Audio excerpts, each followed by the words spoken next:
I'd like to call to order the Planning and Development Committee meeting for Monday, June 23rd, 2025. Tonight's invocation will be given by Chaplain Ken Hindley. If everyone could please stand, we'll follow that up with a Pledge of Allegiance. Father, which art in heaven, hallowed be thy name. Thy kingdom come, thy will be done on earth as it is in heaven. We pray tonight, Father, that you would guide these committees as they go about their business, the city council members that are here. And we pray, Lord, that you guide them, that the things they decide will benefit the community. We also pray that you be the police and fire departments, Lord, as they go about their business of protecting the citizens of Rockford, that they might be able to make it a safer place for us to live. For we ask these things in your precious and holy name. Amen. Pledge allegiance to the flag of the United States of America and to the republic for which it stands, one nation, under God, indivisible, with liberty and justice for all.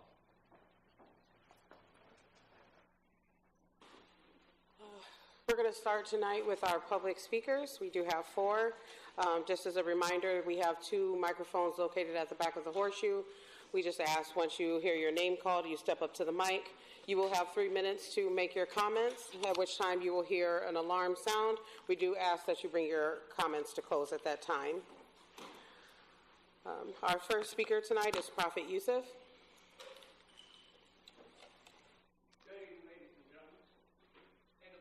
The 26th chapter, the 3rd verse. It says, thou wilt keep him in perfect peace, whose mind is stayed on you, God, because he trusts in you. What I want to speak about tonight, when you are the answer.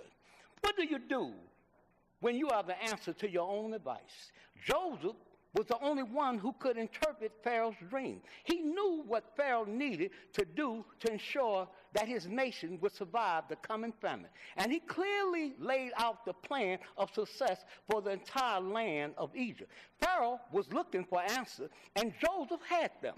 The challenge for Joseph was that he was the answer. The people of Egypt needed a man with the kind of discernment Joseph had, the kind of wisdom he had, and the kind of clarity he had. In short, they needed Joseph.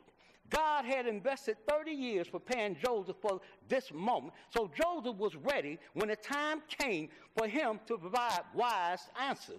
Accepting the challenge of being the answer means a lot of work, sometimes hard work. It means others will look to you for wise decisions. It means those around you will expect you to understand a situation or a problem better than they do. It means an increase in your influence, but a decrease in the amount of sleep you get. And sometimes it means the growth of your legacy and a rise in the stress in your life. How do you respond when you are the answer to the challenge in front of you? Do you shrink away in fear, or do you step up and accept the task for which God has called you? At some point in your life, God will call you to be the answer. The question you need to ask yourself now is, what am I doing today to make sure I'm ready? God, give me wisdom to know when I am the answer, and the strength and humility to be the kind of answer you want me to be. Like a lieutenant asked me when I was in the Navy. He said, Senior Chief, are you ready? I said, sir, I'm ready like Freddie, and my name ain't Teddy. Thank you for allowing me to speak. Thank you. Our next speaker is John Tack Brantley. I see all Marion here. Good evening, our aldermen and our citizens, and mainly those just watching on TV. Watch this weekend while Donald Trump just told another lie and dropped the bomb in Iran. And in fact, all the wars that's ever been started were started by a Republican, and the Democrats have always been the ones that had to clean up after the Republicans done got us into a dirty mess. I want to talk about ISIS for a few seconds, and what have you. ISIS has put fear in the Hispanic community. Now they are arresting Hispanics that's going to work. I asked the city, I'm going to ask the school, I'm also going to go to Winnebago County and ask them the same question that the Hispanics have been asking me. What are y'all going to do when ISIS arrests the parents and hold the parents in the detention at Winnebago County jailhouse and the kids are at home alone? What plans do y'all have to deal with these kids whose parents is being locked up? Well, West Gateway Coalition had a meeting last week, and the guy that's running for the sheriff's department had the nerve to say that they still using the Winnebago County, ISIS is using the Winnebago County jailhouse to house ISIS prisoners in. I remember when we stood up and protest that the Winnebago County Board objected to ISIS being able to use the jailhouse for the hold our residents in. So I'm asking the city. I'm also going to check with Winnebago County Board and see if that's true or not true. I put my foot in my mouth, but it's a good foot I put in my mouth. Supposed to be taking 50 kids and 10 adults to the shared aquarium. Right now, I have 80 kids signed up and 33 adults going to the shared aquarium. We have 2 school buses, and mind you, 90% of the people I'm taking, even the adults, have never been to the shared aquarium, and more than 3/4 of them never heard of Rainbow Beach. That's why I do what I do. We still working on our coalition, because I just had another complaint about 5-0, and basically it's our Caucasian 5-0 that's harassing our African American people. We is building a coalition, and that coalition, once we get it together and once we meet, before we meet with Collar Red, we're going to make sure that when we do meet, we have something to talk about and we have an answer to the problem, and not just be there to meet the complaint, but have a solution to the problem so we can rectify the situation where that the police and the community is able to get along. Right now, in the Hispanic community, they're not going to call 5-0 because they're too afraid that 5-0 going to turn them in to ISIS. Thank you for allowing me to speak. And we're going to the shared aquarium, and we're going to be in the 4th of July parade next week. Thank you. Our next speaker is Denzel Winter.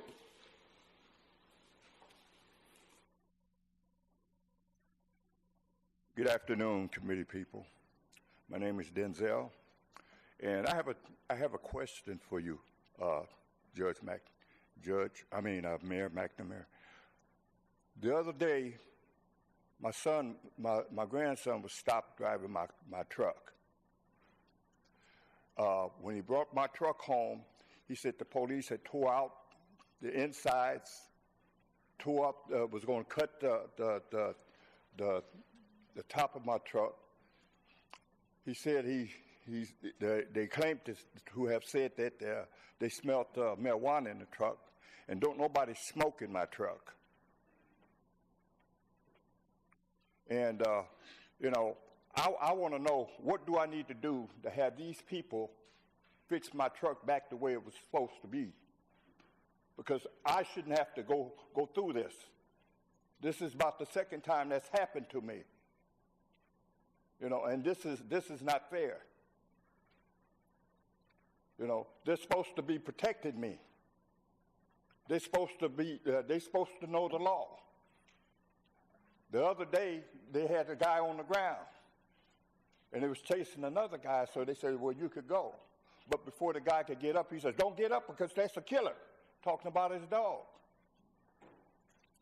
Now, why would you want to tell that person that's a killer? Don't you have control of them dogs? Don't they have control of them dogs? They should.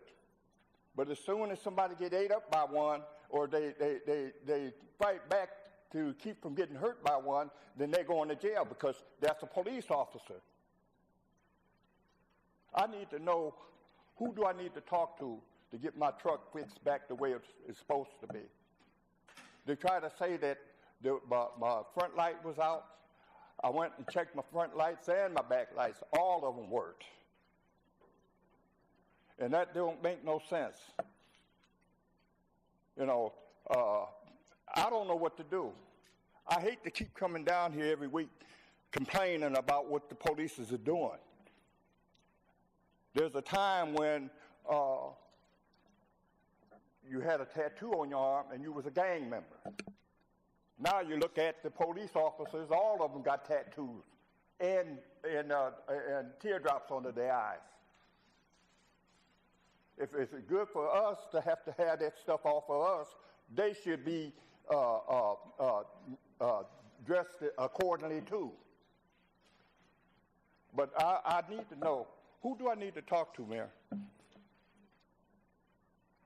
Where can I go to try to get some kind of compensation for them tearing up my truck? And that's not the only time. They threw my medicine all out. And I need my medicine. Thank you, Mr. Mentor.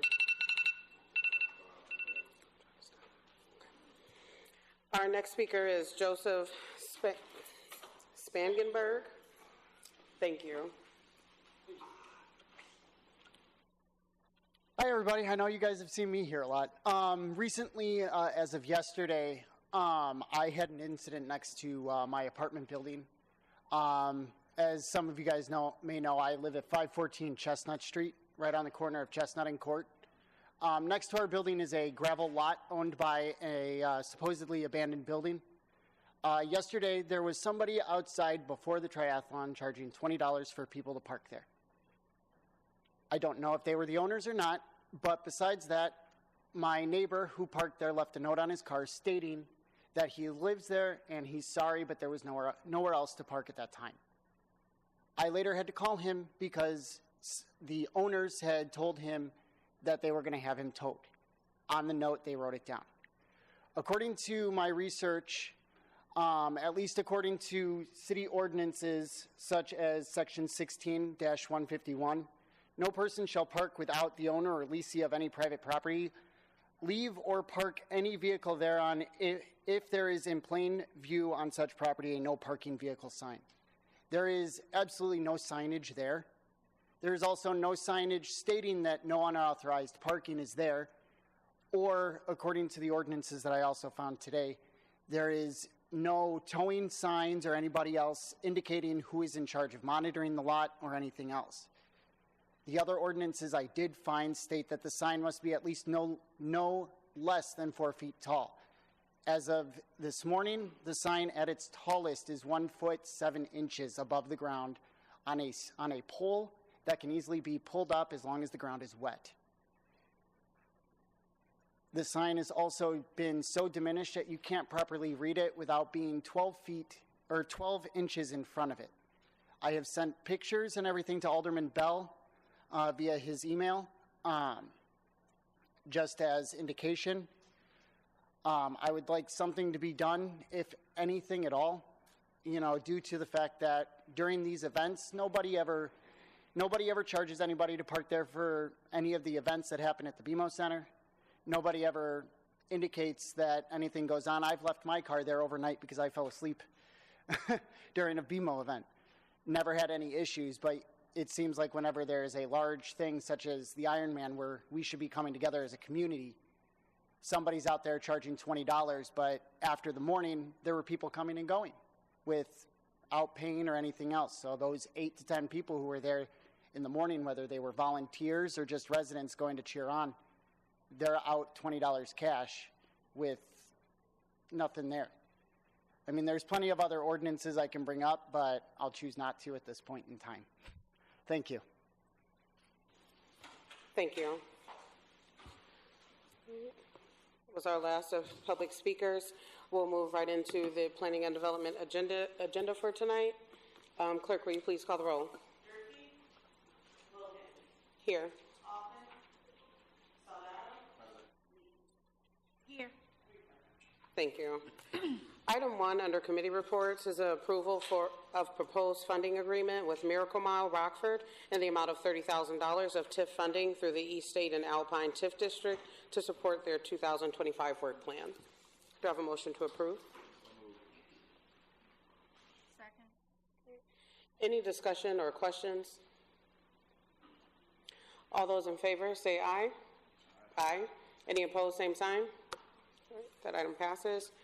Item 2 is an approval of proposed funding agreement with the Midtown District Association in the amount of $30,000 of TIF funding through the Midtown TIF District to support their 2025 work plan. Do I have a motion to approve? So moved. Any discussion or questions? Alderwoman Meeks? I I just have a question, and this is actually related to both items because they're both for the same amount. But it looks like in the past we were funding both of these organizations at the amount of $10,000. And then it looks like we recently started funding $30,000. These are both under TIFs. Is there a plan for when the TIF is no longer existing? How are they sustaining these, this kind of process for their businesses? Sure, good question. So what you see here in the 30,000 and even the way the agreement's written and everything, we this year worked at standardizing our business district agreements. The agreements that were coming in before, we deal with like what if they had staff or volunteers or however they were doing it. We had different asks at different times.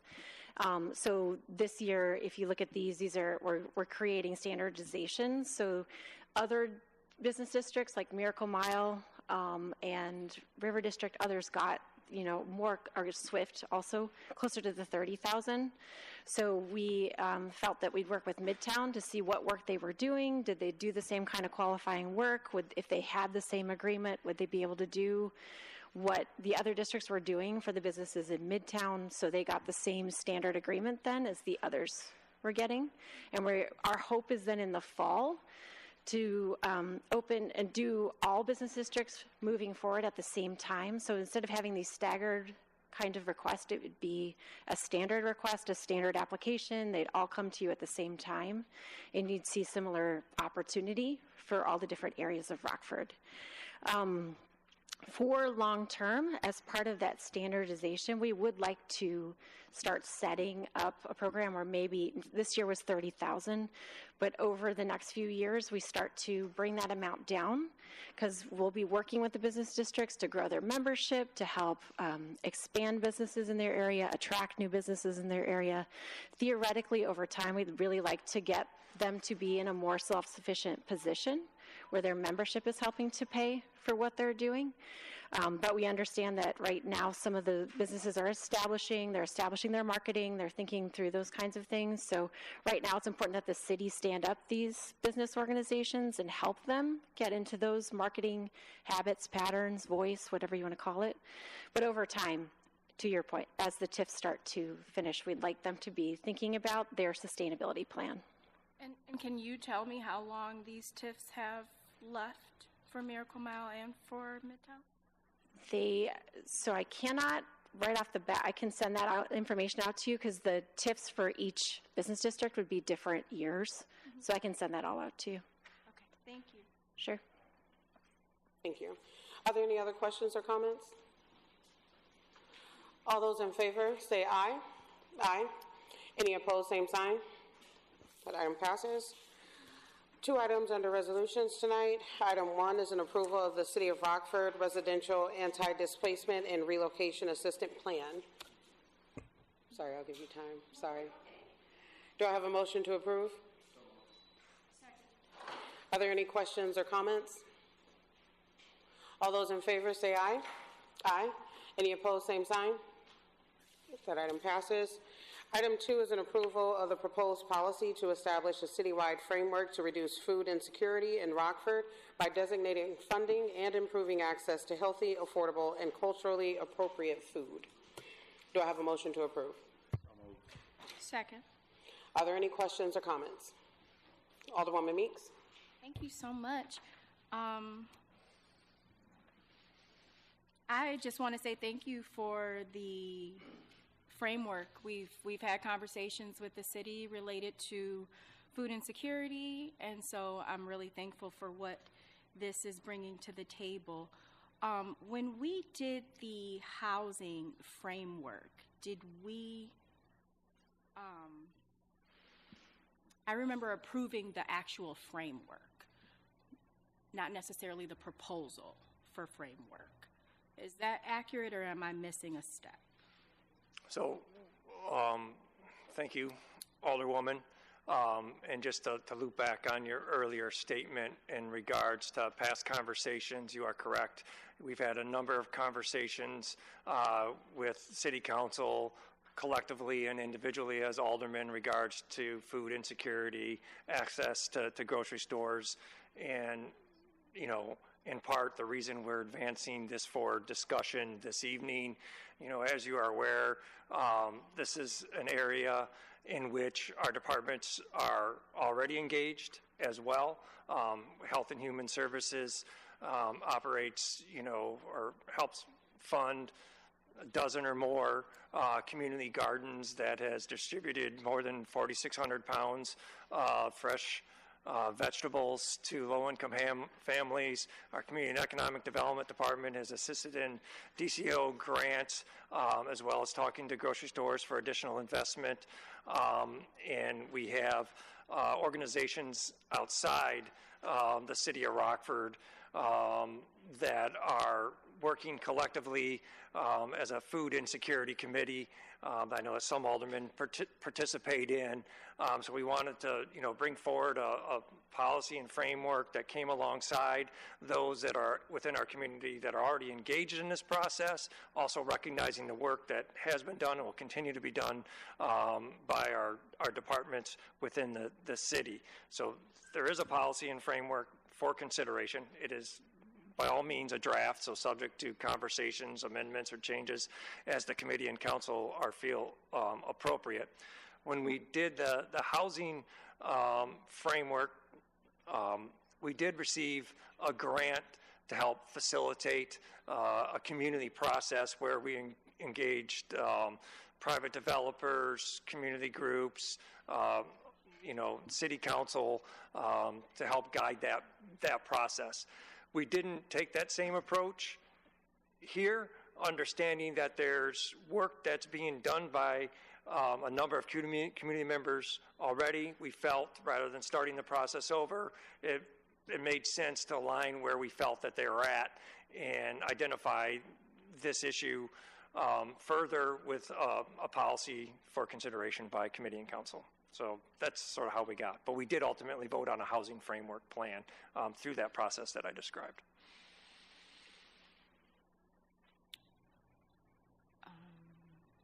Did you have another question, Alderwoman Meeks? Not at the moment. Okay. Alderwoman Torino? Thank you for allowing me to speak on your committee. Do we plan to engage with R1 for some research and data? I know they've done some extensive, again, research on this issue already. I didn't see their name listed. So we certainly may and likely would engage with them. They do have a representation on the Food Insecurity Committee that's, you know, coordinated with the Northern Illinois Center for Nonprofit Excellence, NICNE. So there's that engagement going back and forth. We also have some of our own data tools that we've been able to utilize that's in the package, you know, that one of our planners, Colin Bell, has put together. We also have technology related to, you know, identifying some of the other maps on, you know, grocery store leakage or sales based as an overall quantity. So all those documents are in the package. You know, some of those were approved by or prepared by Community Economic Development Department. Some of the other information and comments of the policy and framework were provided both by Health and Human Services and Community and Economic Development Department. I'd say this was a collective effort as we bring this policy and framework forward for more discussion. The committee, can we know who's on that committee that NICNE is facilitating? So I don't know how, I may have to lean either on Alderman Bell or Alderman Bonney because I know they both participate in it, and Anna Garrison from our economic development team participates on that. I don't know if Sarah knows all the members or not. I don't know all the members, but I can run through some of them that I know that are, you know, Northern Illinois Food Bank is a part of that effort. NAACP is a member of that group. I believe Meals on Wheels is a member of that group, and I'm missing a significant portion of them. I apologize. I don't have them all. That's okay. Committed there, but I'm happy to get it to you. Thank you so much. I appreciate that. I'm finished. Thank you. Alderwoman Meeks? I just wanted to ask, where is the funding expected to come from? And is there an idea of what that funding will look like? So we've identified a few opportunities for fundings that we think align with this effort. One, going after and pursuing additional grants for our community, whether that's through USDA, HUD, or the Illinois Department of Human Services. I'd also say DCEO from the state of Illinois, where we've been able to secure the 2 grocery store grants that we've already received as a community. Also, I would say that we have the opportunity to use a sales tax agreement. Should we have a new grocery store that's established within our community, we could use a sales tax rebate to help fill the financial gap that may be required to advance the project. We also have community development block grant funds that could be utilized to assist in a grocery store operator. We also have a commercial redevelopment fund that does not have a significant amount of money within it, but that could be a source of funding, and that's a fund that was created a number of years ago that takes a portion of any sales tax agreement that we do in a fully served area to identify funds for an underserved area. And so what I mean for that was we have a sales tax agreement in association with the Meyer grocery store. A portion of those sales taxes set aside for this commercial redevelopment fund. That's a tool. And then we've also identified casino tax revenue for economic development within the city council plan that we feel would be appropriate. And we also feel that cannabis tax could also be a source for food insecurity and the establishment of grocery stores. I think when you think about, what projects may come forward, the funding source that would be identified at that time, depending on what's most appropriate.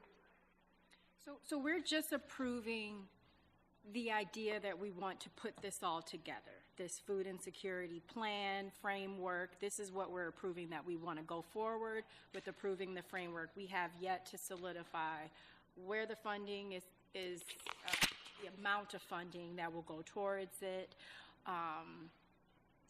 right now. But I do have one other question. So say, for instance, there's a grocery store that does want to come, and we choose to incentivize that grocery store. My first question is the commercial redevelopment fund, it's clearly different than the redevelopment fund. Are we restricted to just the commercial redevelopment fund, or if there is a plan that could work, could we take from the redevelopment fund as well for incentivizing a grocery store? You potentially could use the redevelopment fund. Again, I think depending on the project that might come forward, there might be better alternatives. One option that I didn't mention was tax increment financing.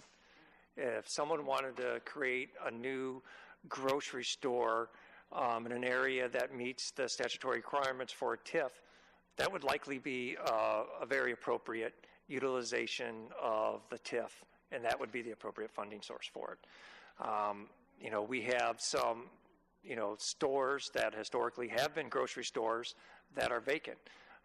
Should a grocery store want to reestablish, it's possible that a sales tax agreement could be utilized. Again, it really comes down to the project that's being proposed, the gap that's stopping the project from moving forward, on how we best use our cost reduction tools to advance the project forward. Thank you so much. And then the last question is, what is the time frame for completion of the framework? Are we setting a specific goal of when we want this completed? So this is the policy and framework that's attached to your package. And within it, we identify that this will be reviewed on an annual basis through the Community Relations Commission, and we're designating our Health and Human Services Department and our Community and Economic Development Department to work on that. The key strategies are land use and zoning, community programs, community engagement and education, fundings, and incentives. And within each one of those categories, it's broken down into several bullet points in regards to how our team would work cooperatively with the community to accomplish those. Okay, thank you so much. Thank you. Are there any other questions or comments? All right, all those in favor say aye. Aye. Any opposed, same sign. All right, the item passes. Do I have a motion to adjourn? I'll second that. Is there any discussion or comments? All right, all those in favor say aye. Aye. Any opposed, same sign. This meeting is adjourned.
You ready? Welcome to the Finance and Personnel Committee meeting. Sir Clerk, would you please take roll? Here.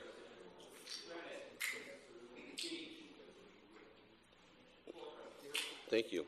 All right, first item, we have an information only for the financial discussions from May of 2025. Who's going to present? Oh. Step right up.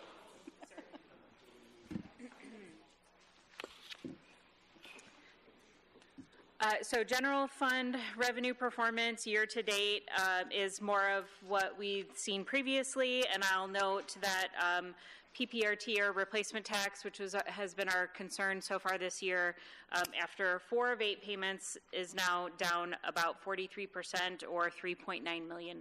So if this trend continues to year end, we're looking at an approximately $8 million hole in the general fund revenue for the year. We would also expect that performance to continue into 2026. So this will obviously be, we'll continue to very closely monitor this, and if we believe, based on the expenditure data, that we need to make adjustments in the budget before the end of the fiscal year, we will make that recommendation to City Council. I wanted to just make sure you're all prepared going into the 2026 budget year, because we do expect that decline in revenue to continue. And I will note too, we had a couple of very, very high years of PPRT immediately following COVID. Historically, we had averaged $7 to $8 million a year in revenue generation from PPRT, and that number got as high as 30 immediately following COVID. So PPRT was a major driver of our surpluses in 2022 and 2023. We are seeing this now to come back down to historical average revenue generation. It was great while it lasted, but this is not unexpected. So I wanted to just point that out on the revenue side. We do have some good news, however. Sales tax, again, only 3 payments received so far, but we're about 9% over budget. Use tax continues to decline, as we expected it to, as those online transactions switched to sales tax remittance instead of use tax remittance. Additionally, our income tax after 4 disbursements is up just under 8%. If not for PPRT, we would be on budget for revenue for the general fund year to date. On the expense side, all of our operating budgets are under year to date, about 7%, or $6.6 million. Some of that is due to delays in capital purchases, which will catch up before year end. But we're in good shape so far on the expense side. CAP revenue performance, similar overperformance in sales tax here of about 11% or about $600,000. MFT after 5 disbursements is at 4.5% over budget. And the redevelopment fund is about 8% over $270,000 over budget on revenue for the year. I'm happy to answer any questions. Anyone have any questions? Alderman Beach? Thank you, Mr. Chairman. Will we get back to maybe a 4 or 5 year forecast that we used to get? Oh, certainly. We'll provide that when we make our 2026 budget presentation to council. So from your understanding, do you see a deficit stream beginning to flow? I would say with this reduction in PPRT back to historical levels, we will likely be facing a deficit at the start of the 2026 budget process, yes. And how do you see that going beyond that? I don't know that. With only 3 months of sales tax information and 4 months of income tax, it's really difficult to say now how the year is going to go. The numbers are very positive so far there. Obviously, income tax stays high. People will continue to spend money, so sales tax should stay high as well. If that continues, there are so many factors that are unknown as the year progresses, though. Very difficult for us to say today what 2026 will look like for those revenue sources. Thank you. Alderman Salgado. Thank you for allowing me to speak in this committee. Real quick, Ms. Hattery.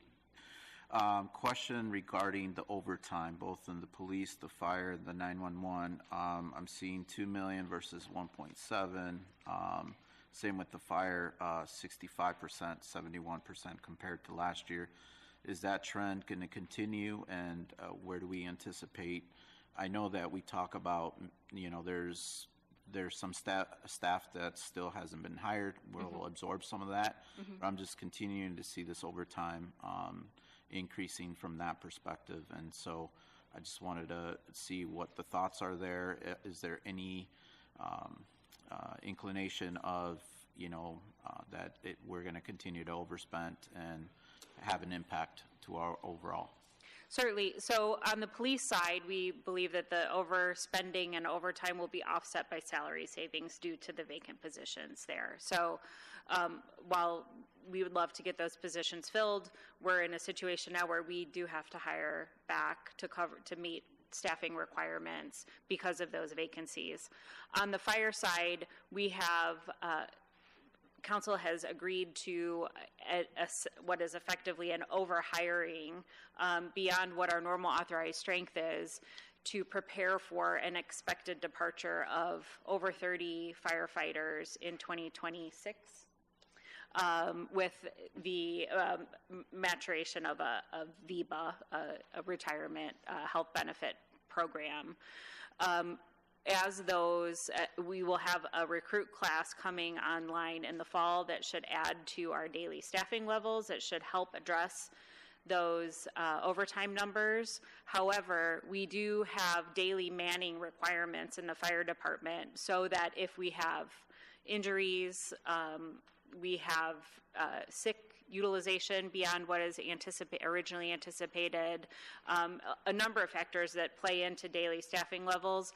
We cannot just choose to operate at a lower staffing level. We have to staff up to that minimum manning number every day.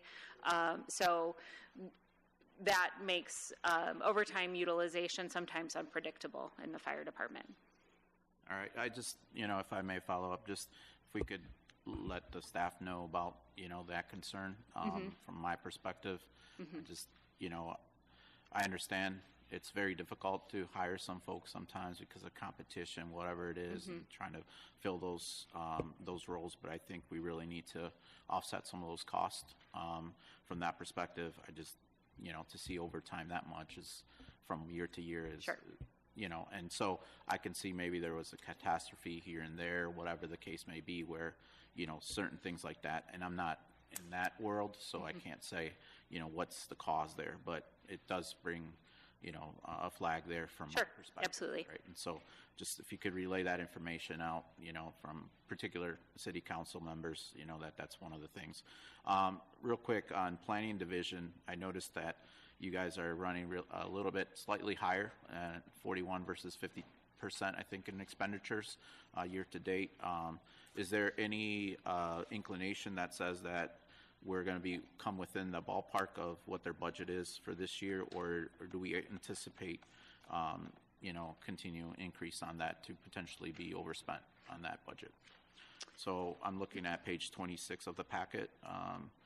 Total planning, it says 50%. Oh, certainly. If you look, Alderman, the last section of the budget, there are other expenses. There was not a budgeted amount there for loans and grants. That is an ARPA-funded project. We will adjust the budget to incorporate that amount. So there is funding there to pay for that. From an operational perspective, you can see, personnel is only at 28%. Contractual only at 16%. So the division as a whole is, from an operating perspective, is well under budget. It is just that ARPA-related expense that's throwing the number off. Yep. Sounds good. Thank you very much. Any other questions? All right. Moving on, under committee reports, item A is an approval of vouchers in the amount of $8,673,695.84. Is there a motion to approve vouchers? Any questions or comments on vouchers? Seeing none, all those in favor indicate by aye. Aye. Opposed? Matter passes. Item B is a recommendation to retain the grocery tax and approve a local ordinance to implement the 1% grocery tax. Is there a motion to approve for this recommendation? Any questions or comments on the grocery tax? All right. Seeing none, all those in favor indicate by aye. Aye. Aye. Oh, did you have a question? I did. Go ahead. I was waiting for you guys to ask. I guess my question is, have the city just explored any, some progressive alternatives, like a luxury tax, or I was even reading about, a roundup for the city. If something was 60 cents, you can ask people at the register to round it up to $1. And it sort of can promote goodwill in a community. I'm looking to hear what the city has done, or what ideas we've thought, again, instead of just taxing the community. We, as a non-home rule community, have very limited options in raising revenues. Some of the what might be more creative approaches, we are not allowed to implement.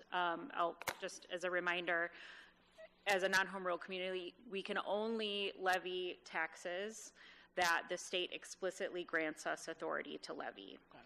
If we were home rule, we could levy anything except those things the state specifically bars us from implementing. So from a revenue generating perspective, we have very, very few options at our disposal to replace revenue on this magnitude.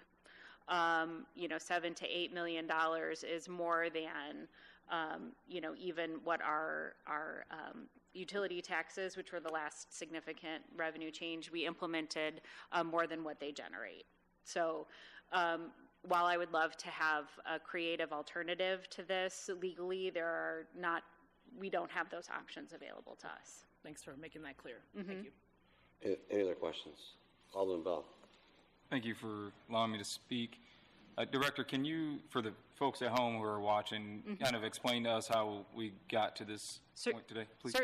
Certainly. So the state of Illinois has historically levied a 1% tax on groceries as part of the base 6.25% sales tax that's collected across, statewide. That 1% on groceries has always wholly been remitted back to municipalities as unrestricted revenue to be used for any general municipal purpose. As part of the state budget plan in 2025, the state repealed the tax, with a January 1, 2026 start date. Although that tax has no operational impact on the state whatsoever. So they effectively cut a tax that costs them nothing. They did not have to make any operational cuts or any other revenue adjustments to adjust for that. They put the burden back on municipalities to make adjustments in our budget or find alternate revenue sources to cover the loss of that revenue.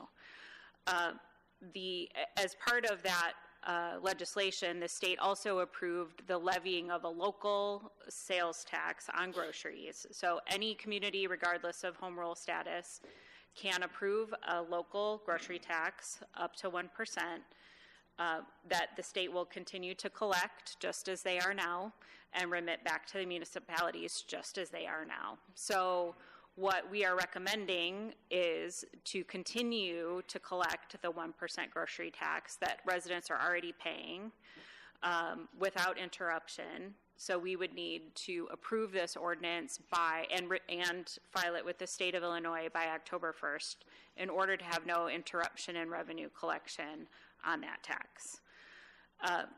While, as I mentioned, we would love to have alternative revenue sources to offset this, we just do not have those options available to us as a non-home rule community. We roughly estimate, and I say roughly, it's a very rough estimate, $7 to $8 million in revenue generated from this tax annually for the city.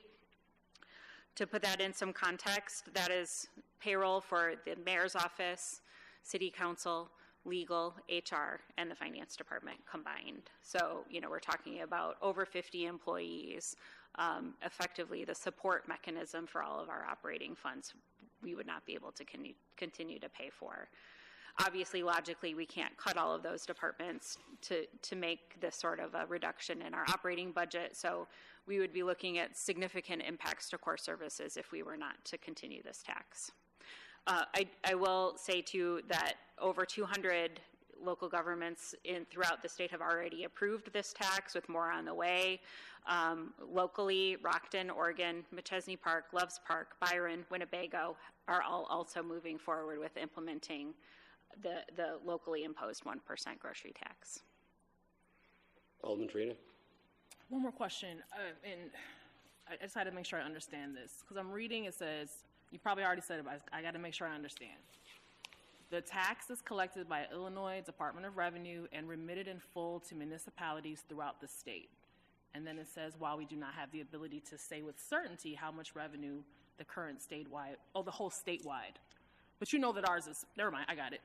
Figured it out, just reading it again. Yeah, we get sales tax information from the state, but it doesn't, yes, but we don't know what ours specifically is. We're just estimating based on really a best guess based on information we have from the Department of Revenue. Got it, thanks. I'm done. Good. Alderman Toomberg. Thank you, Chairman. Hats off to you, Director Haggerty, for, I think, explaining that extremely well and hitting some perfect points that needed to be hit. And I would stress again, this isn't, as I think sometimes have been reported with other municipalities who have already passed this, as a continuation of this tax. Correct. Not a implementation of a new tax. Correct. So I think sometimes it's being reported as if we as a city are voting to implement a new tax. No.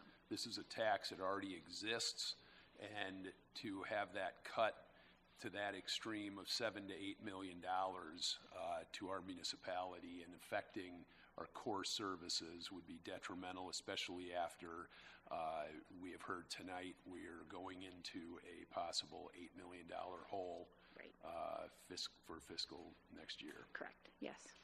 Thank you. All right. Okay, seeing no additional questions, all those in favor indicate by aye. Aye. Opposed? Matter passes. Moving on, item C is approval of request for funding in the amount of $23,168.14 pursuant to the 2020 amended and restated intergovernmental cooperation agreement for assessment complaint intervention. Is there a motion to approve? Any questions or comments for staff? Seeing none, all those in favor indicate by aye. Aye. Opposed? Matter passes. Item D is a proposed addition to the city-owned property at 319 Heath Street to the city's MODA-owned program. Is there a motion to approve? Any questions for staff? Seeing none, all those in favor indicate by aye. Aye. Opposed? Matter passes. Moving on to resolutions. Item A is an extension of the Illinois Housing Development Authority Strong Communities Program Round 2 grant to November 14th, 2026, and the acceptance of an additional $76,000 in HDA funds. This grant does not require a cost match. Is there a motion to approve? Any questions or comments for staff? Seeing none, all those in favor indicate by aye. Aye. Opposed? Matter passes. Item B is an acceptance of an Illinois Department of Human Services Homeless Prevention Grant Award in the amount of $1,110,414. This grant also does not require a cost match. The grant term is from July 1, 2025 to June 30, 2026. Is there a motion to approve? Any questions for staff? Seeing none, all those in favor indicate by aye. Aye. Opposed? Matter passes. Item C is an award of an RFP for the Head Start Transportation Services, the first student, in an amount not to exceed $546,762. It is a one-year contract with 2 possible one-year extension options, pending funding availability. Annual price adjustments for CPI be considered a contract renewal only. The funding source is a Head Start grant. Is there a motion to approve? Any questions or comments for staff? Alderman Beach. Thank you, Mr. Chairman. Do we have that grant? Who can answer that? Deputy. We do. All right, thank you. Thank you. All right. Yes, we already have the grant. Any other questions? Seeing none, all those in favor indicate by aye. Aye. Opposed? Matter passes. Item D is the award of joint purchase contracts for citywide heavy-duty fleet purchases to Lakeside International and Bird Camp in the amount of $1,285,167. This is a one-time purchase. The funding sources are capital lease funds, street division, and water fund capital budgets. Is there a motion to approve the purchase contract? So moved. Any questions or comments for staff? Seeing none, all those in favor indicate by aye. Aye. Opposed? Matter passes. Item E is award of non-competitive contract for City Yards lighting retrofit to BP contractors at no cost to the city. The estimated amount with incentives is about $106,000, but the contract duration is through December 31, 2025, and the funding source will be the ComEd Energy Efficiency Program. So again, there's no cost to the city. Is there a motion to approve? Any questions for staff? Seeing none, all those in favor indicate by aye. Aye. Opposed? Matter passes. Item F is an engineering agreement for the 9th Street two-way conversion Phase 2 to Trans Systems in the amount of $1,994,350. The contract duration is through 2026. The funding source are MFT funds. Is there a motion to approve the agreement? So moved. Any questions or comments for staff? All right. Seeing none, all those in favor indicate by aye. Aye. Opposed? Matter passes. Item G is a proposed resolution authorizing payment to Alignment Rockford in the amount of $25,000 in support of public school strategies. Is there a motion to approve? Any questions for staff? Alderman Beach. I'm just curious why the school wasn't picking that money up. Mr. Cagnoni. Thank you, Chairman. So the school district is funding this program probably 3 or 4 to 1 compared to others, so they do have a significant investment in the program, and I'm happy to answer any questions too, but I also would recognize that their executive director, Emily Klonecke, is in the audience, should you have specific questions for her as well. Did I see another hand up? I will. Alderman Meeks.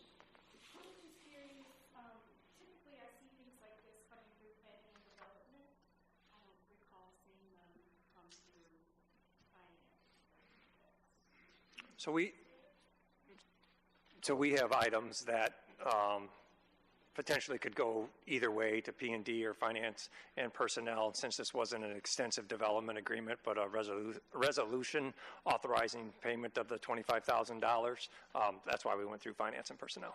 And then where is the funding coming from? We've identified ARPA funding as the funding source. Any further questions? Seeing none, all those in favor indicate by aye. Aye. Opposed? Matter passes. Item H is award of a joint purchase for cellular service to T-Mobile in an estimated annual amount of $500,000. The contract duration is 1 year from the date of award, with 4 possible 1-year extension options. The funding sources various department operating budgets. Is there a motion to approve? Second. Any questions for staff? Alderman Toonberg. I'd just like to say good job on that. For looks like we're going to save about, is it $78,000 a year on that contract? So, good job, Director Hughes, MIT. I just had a question with respect to the contract term. It said 1 year. If for some reason after 6 months the various departments find that it's not working well or it's not as good as the current provider, is there a clause that allows us to escape out early or not really? Are we committed for a year? Thank you for your question, Chairman. I'd have to go back and review the actual specifics on that, but okay. Just to allay any fears, we've been piloting this since November of 2024. T-Mobile is known for its quality of service for 5G within particularly urban areas. We've been testing, gradually and cautiously, doing little pieces here and there, doing Internet of Things such as drones, throw cases for the police. It's on various fire apparatus. We've got them in the squads for video offload, upload. Everything's worked flawlessly. So I don't anticipate that, but I can definitely get you an answer on that. Yeah, if you could by next week, that'd be great. Okay. Thank you. Any other questions? Seeing none, all those in favor indicate by aye. Aye. Opposed? Matter passes. Item I is a change order for the firewall replacement upgrades to Sayers Technology. The original contract was $234,497. The change order is $51,821. The change order includes support of newly added equipment that has been deployed in the city's network environment, and the funding source is the Information Technology Fund operating budget. Is there a motion to approve the change order? Second. Any questions for staff? Seeing none, all those in favor indicate by aye. Aye. Opposed? Matter passes. Is there a motion to adjourn? All right. All those in favor of adjourning indicate by aye. Aye. Aye. This means adjourned.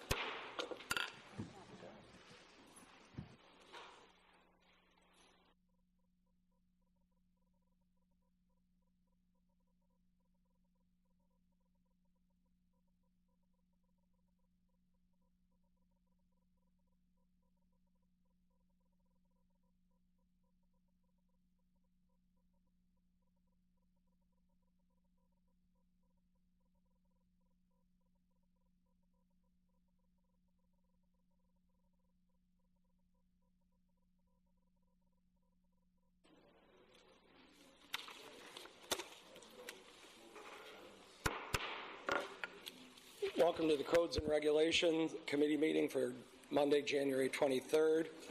We have a long agenda tonight, 24 items, so Clerk, can you take the roll, please? Here.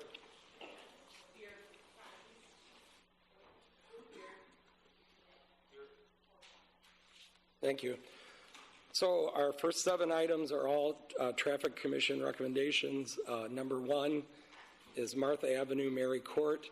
Traffic Commission recommends approval for a restriction that will require traffic on Mary Court to yield prior to entering the intersection with Martha Avenue. Is there a motion to approve?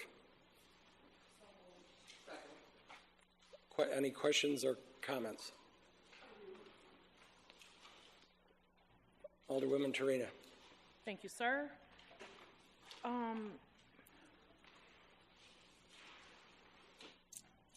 I happen to live in this neighborhood that has this item, so I'm very familiar with the traffic flow of this neighborhood. The request is, it's actually wild because there's literally like 10 houses in this cul-de-sac, and there's just not that much traction to even have brought this request forward. But what is establishing yield control, is that just putting up a yield sign? Okay, because some overly fancy language. Just wanted to make sure that's all that it was for that. All right, thanks. Any other questions or comments? I guess I would ask, what was the origination of this item? Following up on Alderwoman Tarina's question, I mean, why? Based on what she said, I'm curious as to why this was brought forward and what Traffic Commission's rationale was for approving it.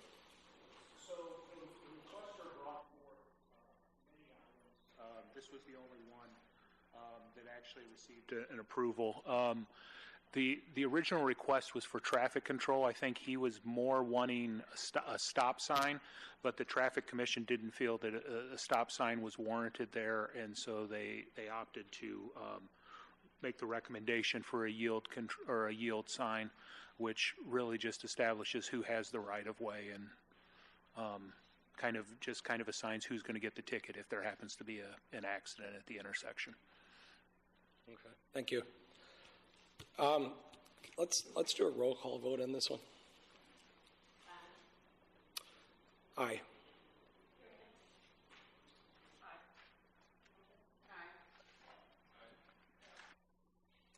Motion passes. Item 2 is Columbia Avenue, 11th Street, 12th Street. Traffic Commission recommends approval to repeal the one-way street designation on Columbia Avenue from 11th Street to 12th Street. May I have a motion to approve? Are there any questions or comments on this item? Seeing none, all in favor say aye. Aye. Any opposed? Seeing none, motion carries. Item 3, south side of Columbia Avenue, 11th Street and 12th Street. Traffic Commission recommends approval for a no parking anytime restriction on the south side of Columbia Avenue from 11th Street to 12th Street. Is there a motion to approve? Any comments or questions on this item? Seeing none, all in favor, please say aye. Aye. Any opposed? Motion carries. Item 4, north side of Herbert Avenue. Traffic Commission recommends a no parking anytime restriction on the north side of Herbert Avenue from 11th Street to 12th Street. May I have a motion to approve? Any questions or comments? Seeing none, all in favor, please say aye. Aye. Any opposed? Motion carries. Item 5, parking restriction on Herbert Avenue. Traffic Commission recommends approval to repeal the 2-hour parking restriction on the south side of Herbert Avenue from 11th to 12th Street. Is there a motion to approve? Are there any questions or comments? Seeing none, all in favor, please say aye. Aye. Opposed? Motion carries. Item 6, also Herbert Avenue. Traffic Commission recommends approval to repeal the one-way street designation on Herbert Avenue from 11th Street to 12th Street. Is there a motion to approve? Any questions or comments on this item? Alderman Salgado. Yeah, just real quick, the Herbert Columbia, they're being converted from a one-way to a two-way. So it goes with the no parking part of it. Residents were mixed all over the place, from that perspective. But this was the city recommendation to move forward with this because it's a one-way, which doesn't really comply to that anymore. And so they want to keep it, more, uniform across the city. And so that's part of it, the discussion. So I was neutral from my perspective because I talked to some folks. Some folks said, well, it doesn't really matter to me, from that perspective. So, but those, you see all those Columbia and Herbert, no a two-way, from a one-way to a two-way to no parking whatsoever in the north and the south side. So just wanted to give a little bit more clarity, and that was part of the Traffic Commission. So, thank you. Thank you. Are there any other questions or comments on this one? Seeing none, all those in favor, please say aye. Aye. Any opposed? Motion carries. Number 7, no action items. Traffic Commission recommends that no action be taken on the following item. Number 1, a request to establish a no parking anytime restriction on the west side of Lucille Street from Clara Avenue to Sylvia Avenue. Is there a motion to approve? Are there any questions or comments? Alderwoman Trina. Thank you.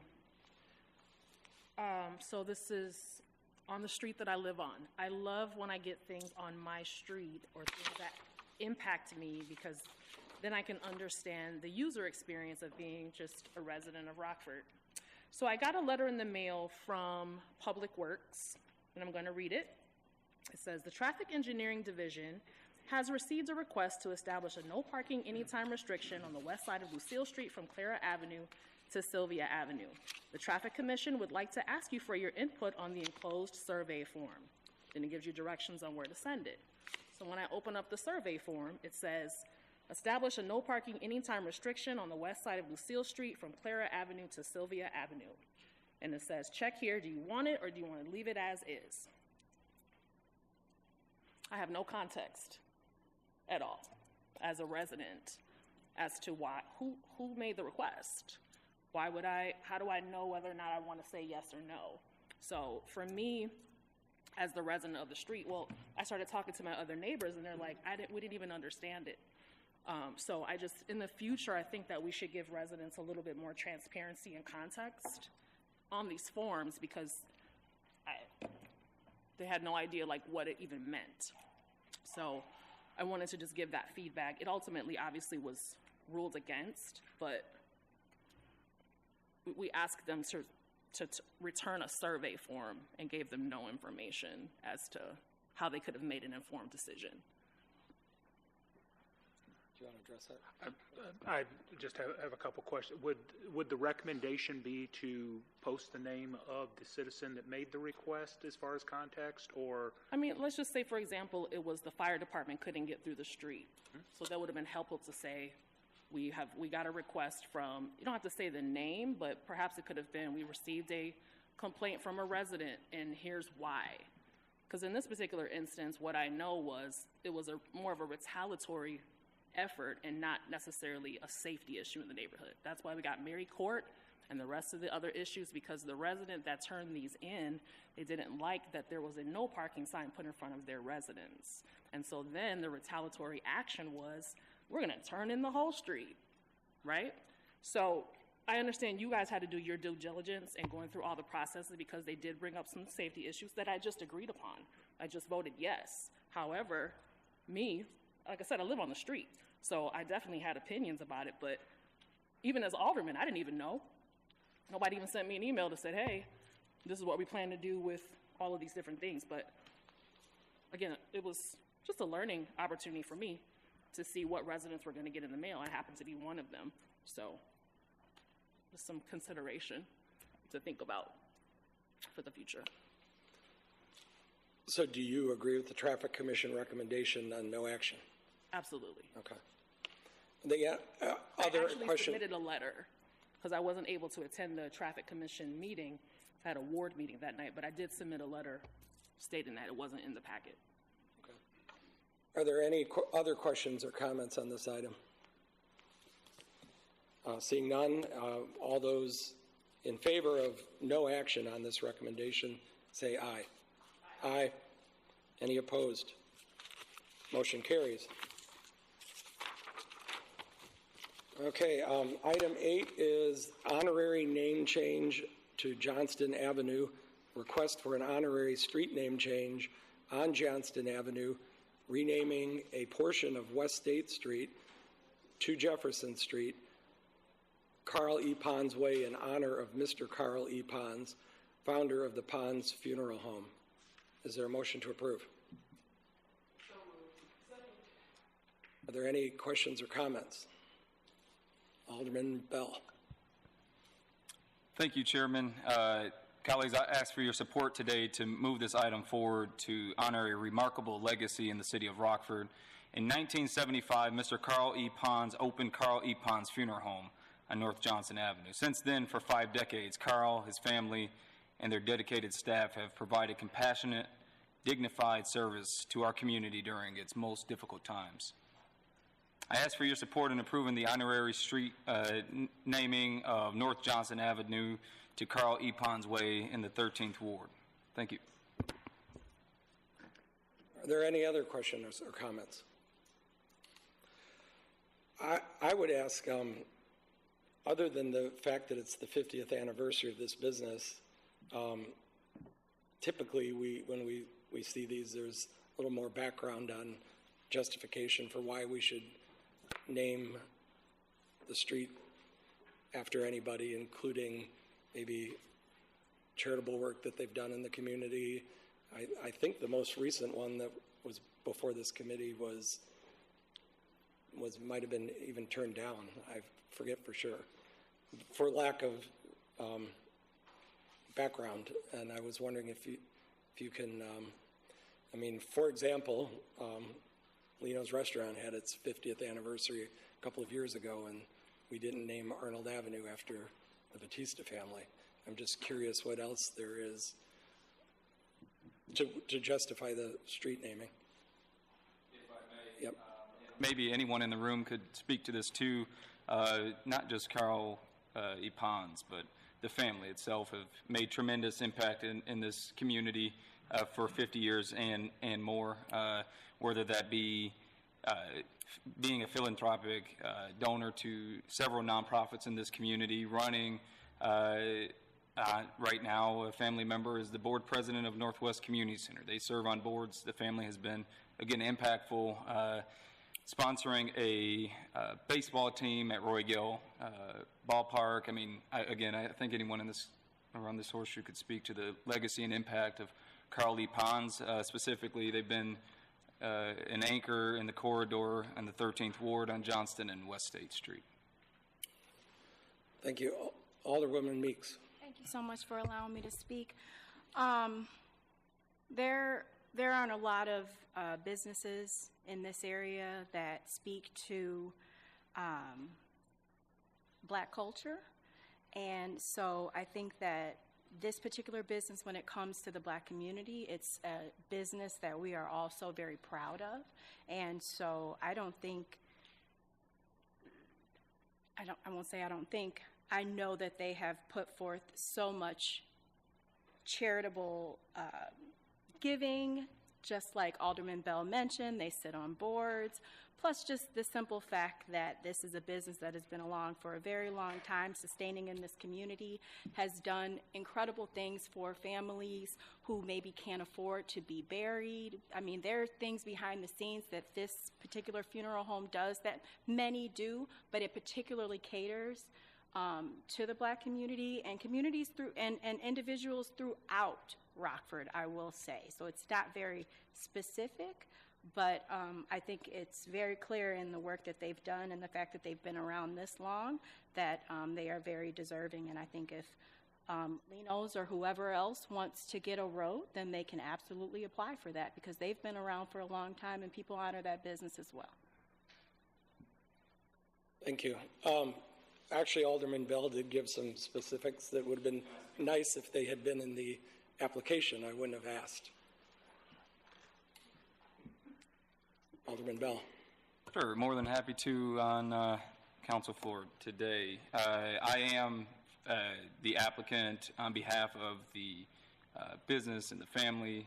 I went ahead and applied through the proper channels and donated the money so that we could do this. I again ask for this committee's support in honoring the legacy of Carl E. Pons for 50 years.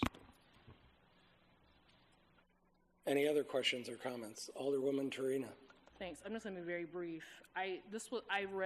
We had a very extensive council packet that I literally told Alderman Bell before we started tonight I didn't even read the Pons item because I didn't have to, because that is what they mean to this community. And yes, it should have more detail, yes, but that's the level that they are. So I 100% will be supporting this, and I just want to go on record as saying so. Thank you. Thank you. Any other questions or comments? Alderman Bell. Just for clarification to the legal director, I'm the applicant here. Should I recuse on my vote?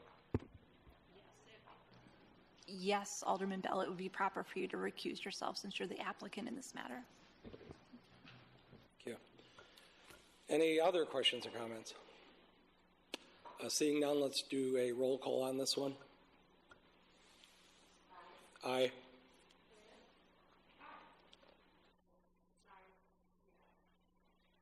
Motion carries. Item 9 is revision to the intergovernmental agreement for environmental services with the Rockford Housing Authority. Excuse me. Is there a motion to approve?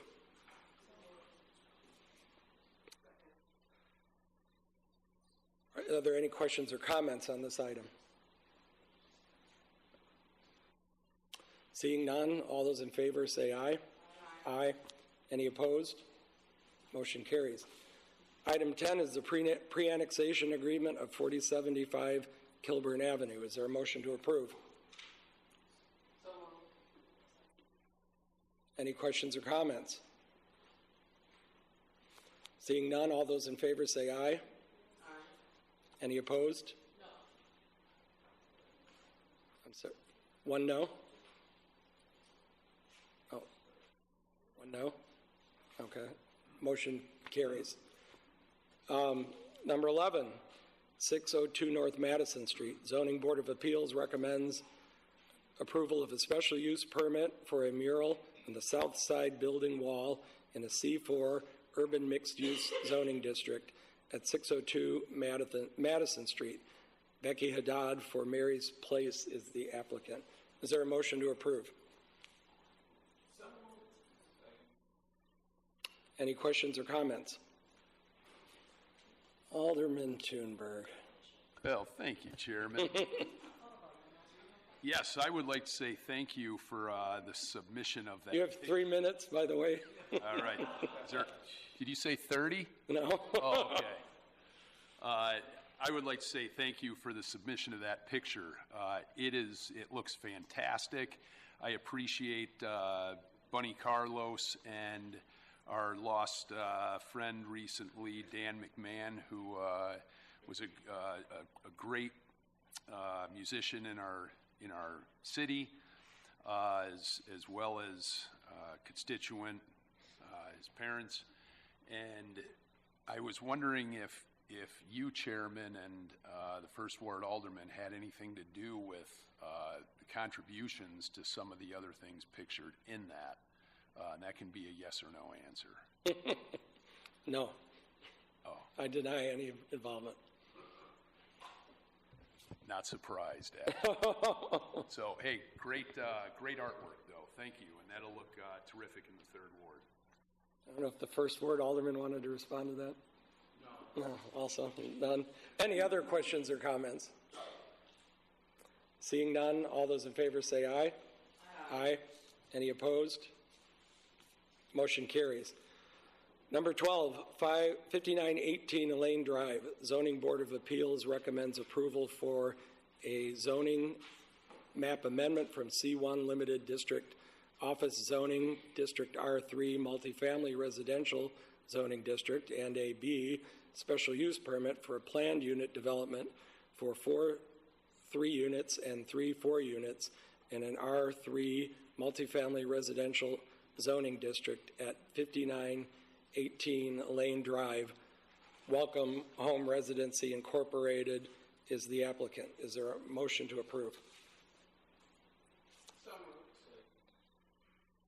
Okay.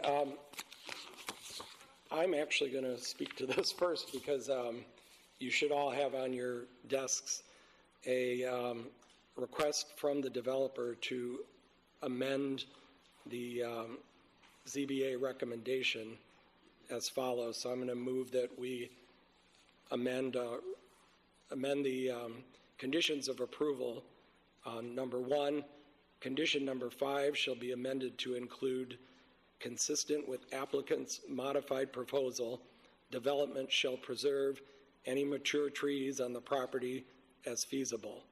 Number 2, condition number 6 shall be modified to include, consistent with applicant's proposal, all units will be sold as owner-occupied condominiums. And condition number 3, condition number 7 shall be modified to read, must develop buildings in accordance with proposed elevations submitted as Exhibit G. However, all units are limited to 2 bedrooms. The conditions not addressed herein remain in effect. Is there a second to that motion to amend? Okay, so now are there any questions or comments on the motion to amend? Seeing none, we'll do a voice vote on the motion to amend. All those in favor say aye. Aye. Any opposed? Seeing no one opposed, the motion to amend passes, and so now we are voting on the the proposal itself as amended. Are there any questions or comments on the proposal as amended? Alderman Thunberg. Thank you, Chairman, for allowing me to speak on your committee. Sometimes when we have developments like this, and at times when they're rental, we have kind of an idea of what the price points are for, or the rental amounts would be in proximity. Do we have any idea, has there been anything, what approximately the price points would be on these units? I can speak to that, but I'm sure so can staff. It was stated at ZBA. The question was asked about, as a rental, what would the rents have been, and I'm not sure there was a definitive answer to that. When it was originally proposed as 3 to 4 bedrooms, 2 and 3 bedrooms, the figure was given of $300,000 to $400,000. I did see that the developer commented in the Rock River Current that even at 2 bedrooms, the price point is still $400,000. I don't know if staff wants to add to that. The only thing I think I would add is they were saying they were estimating construction costs around, for what they were looking at $200 a square foot. So that would fall in line exactly with that price point. So. Are there any other questions or comments on this item? Seeing none, let's do a roll call on this one. Aye.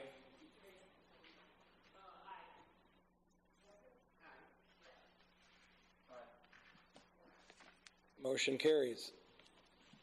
Number 13 is 7475 East State Street. Zoning Board of Appeals recommends approval for a variation to reduce the site triangle setback from the required 20 feet to 18 feet in a C2 limited commercial zoning district and C3 general commercial zoning district at 7475 East State Street.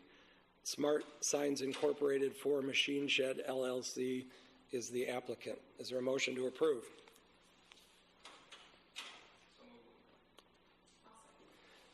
Any questions or comments? Seeing none, all those in favor say aye. Aye. Any opposed? Motion carries. Number 14, 6507, 6557, 6597, 65XX, 6540, 6660, 66XX, 6730, 6770, 6783, and 6819 Fincham Drive, 886 and 891 Whitechapel, 6285 Mill Road, and 9XX Highgrove Place.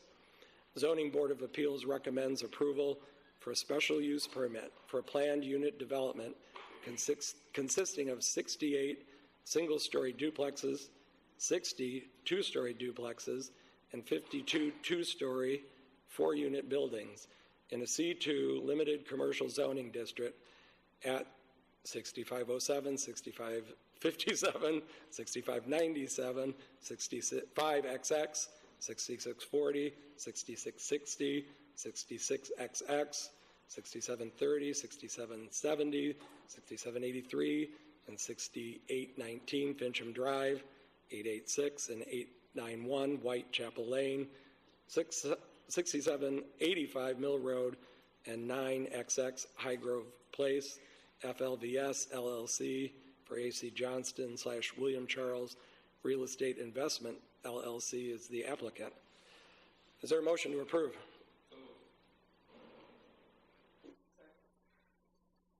Are there any questions or comments on this item? Alderwoman Turina. Thank you, Chairman. I did receive just a concerned an email from a concerned resident about the new development, and there was a bullet point in there that I did want to bring to City Council. And so I'd like to just know, what is the city's response going to be to support the increase in population for the area as it relates to the usage of Fincham Road? I feel like this reminds me of Garrett Lane in a lot of ways, but just how are we handling the road part of the situation? Good question, Alderwoman Turina. First off, I'd like to clarify something, because there's been a lot of misconceptions. Maybe the report wasn't written to the way it should have been, and I apologize. So I want everyone to know there's 180 units total here. When it says 68 single-story duplexes, it means 68 units in that, and correspondingly 60 in the two-story and 52 in the, so it's 180 total. It's not over 400 as people have been talking. This area is going to see some increase in traffic, obviously. There is, it had been planned for commercial, all of this area. So we had planned accordingly for that type of traffic. So it's actually, and ultimately, going to be less traffic as a residential development as opposed to a commercial development.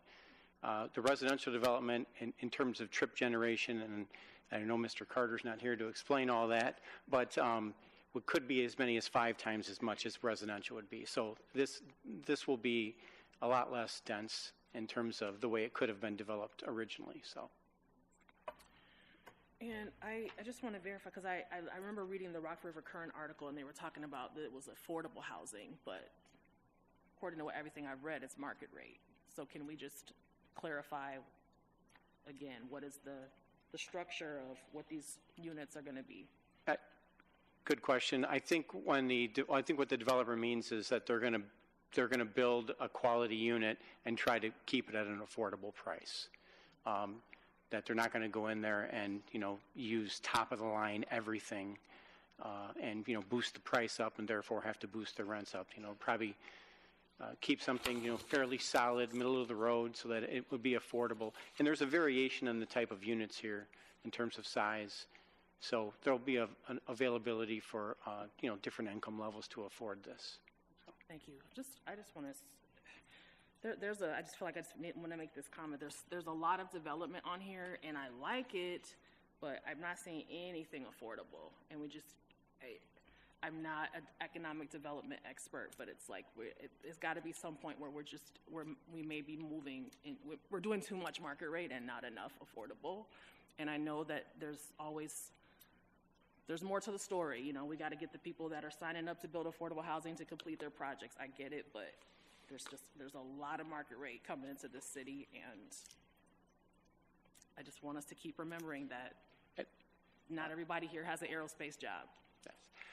Understandable, but one of the things that's been created in our market, because the real estate is so tight, is the fact that we have people who are living in more modest means and they'd like to live in a higher means, and they're waiting to move up, and then there's people below them that are waiting to move up, and some of these units that could be affordable are being taken up by people who would like to move up, but they don't have the opportunity to do it at this time because of the lack of inventory.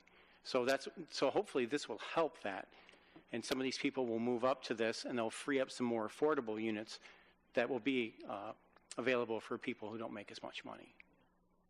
Thank you for that. Are there any other questions or comments? Alderman Bell. Thank you. I understand that we need more homes in the city of Rockford, as the record lies. Does this align with our housing strategies?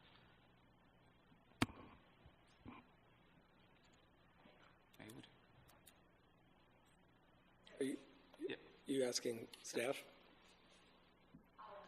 Okay. Okay. I'm sorry. Thank you for the question. Yes, and to what Scott was saying, for the strategy, we do believe we need all housing types, income brackets, all the different things. We really need to create more availability for every conversation people are trying to have, right? So if it's affordable, in the traditional HUD definition of affordable, that for a one-bedroom apartment is just under $1,000 a month. This particular developer has said that they plan to charge $1,200 a month for that unit. So it's not in the affordable definition, and they're not marketing it or setting it aside for subsidized, but it's on the lower end of the market, if that's right. So creating opportunity at all these different points for people to enter or to create some vacancy so people can make a different choice in their life and stay within the community. That's all part of the housing strategy framework. And then I just would echo again what Scott said, or Mr. Capavilla. We know there's pressure on our naturally occurring affordable housing right now because we don't have enough of the full spectrum of the middle. So this is a good price point. This $1,200 for a one bedroom, again, is a little bit more than the HUD definition of affordable, but it's not out of range for a lot of people starting out. Thank you. Thank you. Are there any other questions or comments? Alderman Thunberg. Thank you, Chairman. As we see this development being proposed and one of the other ones on the docket as well, I think that we need to also just keep in mind that the busiest fire station is Trainer, as far as, if I'm not mistaken, as far as calls. As population either comes to, new population were to come here to reside in these developments, or whether it's other population from other parts of the city filling in these areas. Again, I think that is something that we just need to keep in mind, that those conversations regarding the station on Trainer will need to be had in the near future. The service calls there are immense. So, thank you. Alderman Frost. Thanks. I just picked up on a little bit of maybe inconsistency or difference of opinions between Mr. Capavilla indicating this is going to be some sort of high-end housing, and Ms. Lay's indicating that it's just a step above HUD. So, I mean, maybe we could get a better, clear understanding of where it's going to be. I don't believe I saw anything with the site plan, what it's going to look like, what the landscape is going to look like, what the amenities are going to be inside the units, whether they're going to have, stainless steel appliances, granite countertops, quartz countertops. I mean, what exactly folks are going to be getting. But I think that's a very important note. I'm just curious, is it going to be more like a HUD project, or more like something that's, I guess, on a higher end, which is what I think you were articulating. Director Lies, do you want to respond?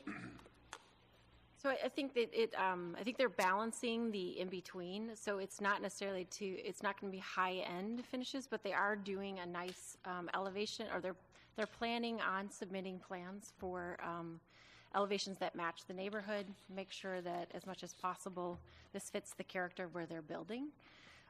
My comments were meant to say, like, it's not aiming for the HUD conversation. They're not going to have subsidized units, and they're not seeking subsidy at all to help them with the development of this. So they're not going to have to limit themselves to that. But they have identified right now, to make their performer work, they've identified a $1,200 per unit for the singles, and then up to, I think, like $2,000 for their 3-bedroom duplex. Thank you. Any other questions? I just think it's important that you said that they're planning on submitting a plan. I think it's before we vote on a special use permit that we we see the plan. I think Mr. Capovilla can answer that, but they have preliminary plans, and that's what you see in the packet, right? They've given you drawings of how they intend to do the units. The plans officially, when they come through, you just have to have again, in the conditions listed as part of the special use permit, we have to review their storm water management and some other elements yet. So there's an official process where they submit for the permit, and we go through all of the different mechanisms. But they have had a preliminary review by most departments in the city. So that's why we know some of what they're intending to do. I don't know if Mr. Capvilla wants to add anything to that.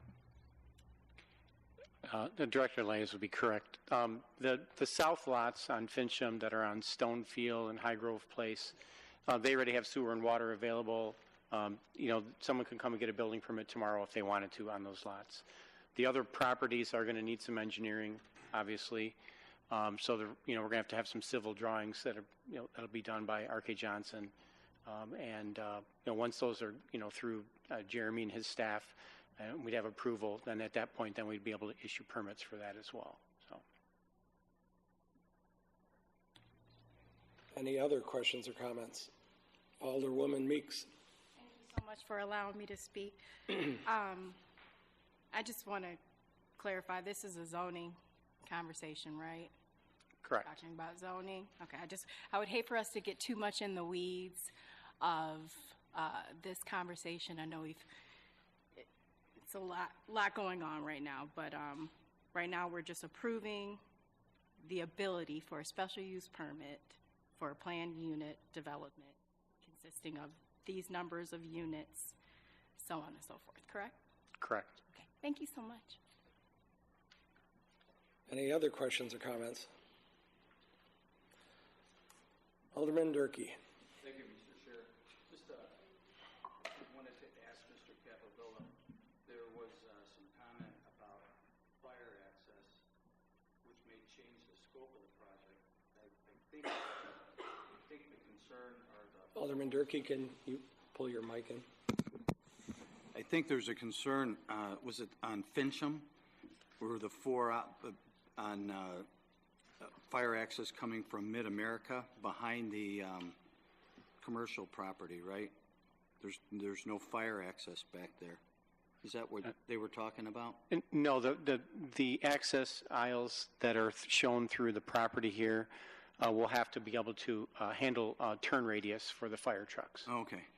So there's no need for access to the rear of that, the part of the development on Fincham.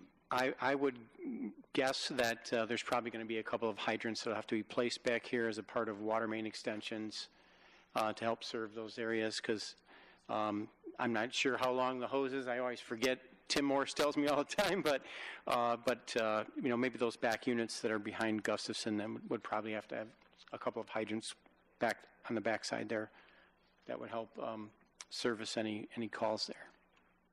I did make a query on the traffic to, and an engineer from R.K. Johnson responded. The Fincham is a little bit wider than the typical residential, because I think it's a feeder road, if I'm not mistaken. That's correct. Yeah, so, and Traynor is a feeder on the western border. And from that property, you have access to State Street from Traynor, Mid-America.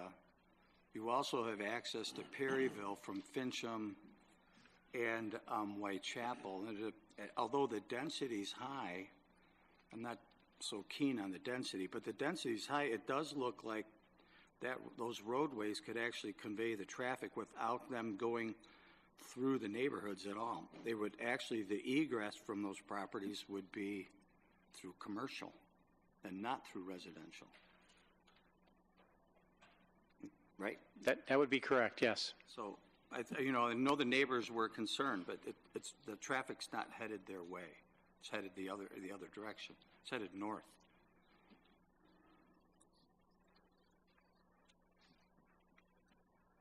Is that all, Alderman Durkee?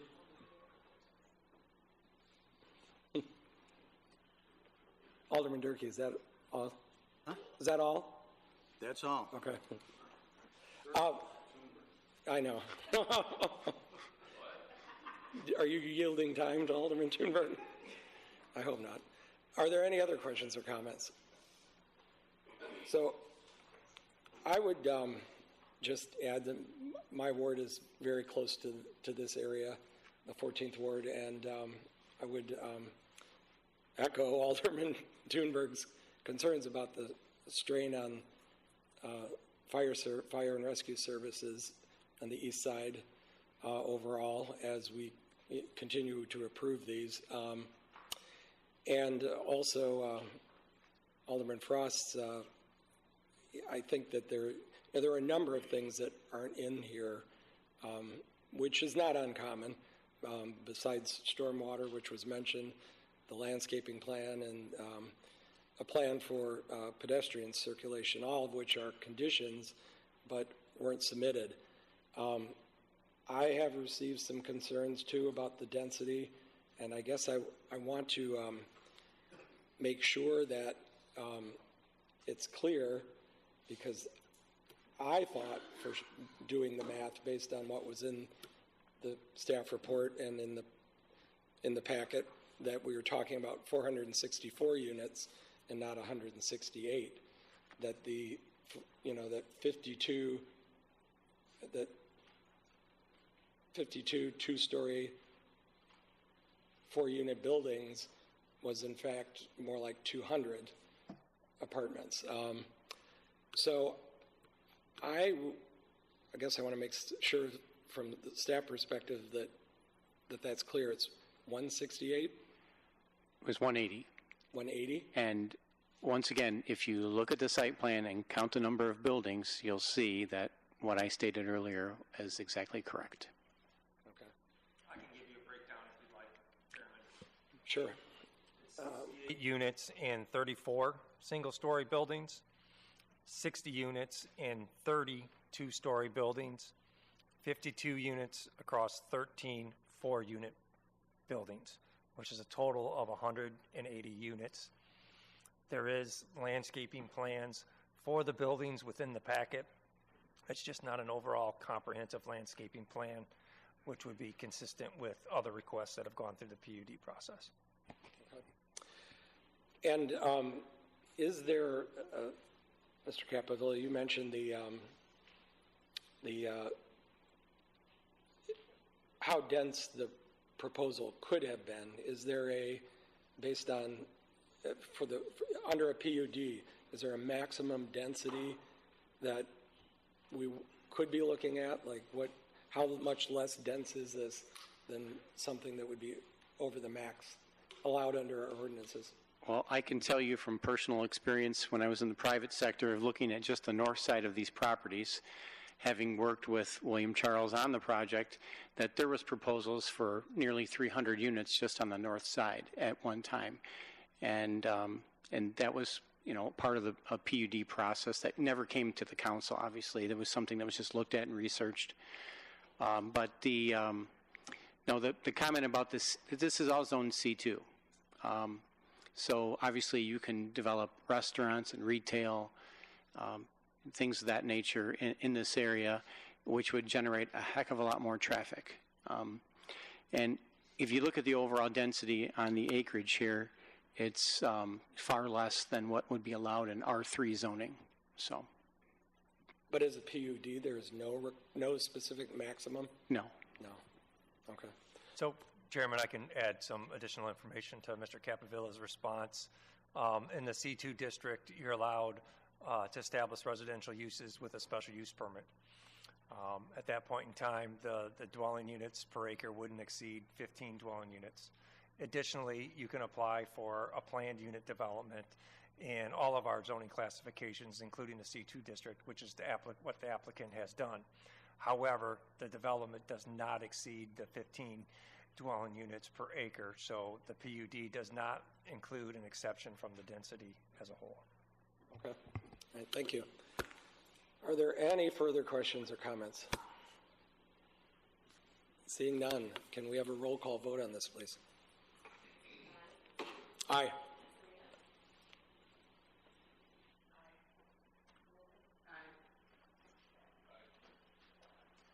Motion carries.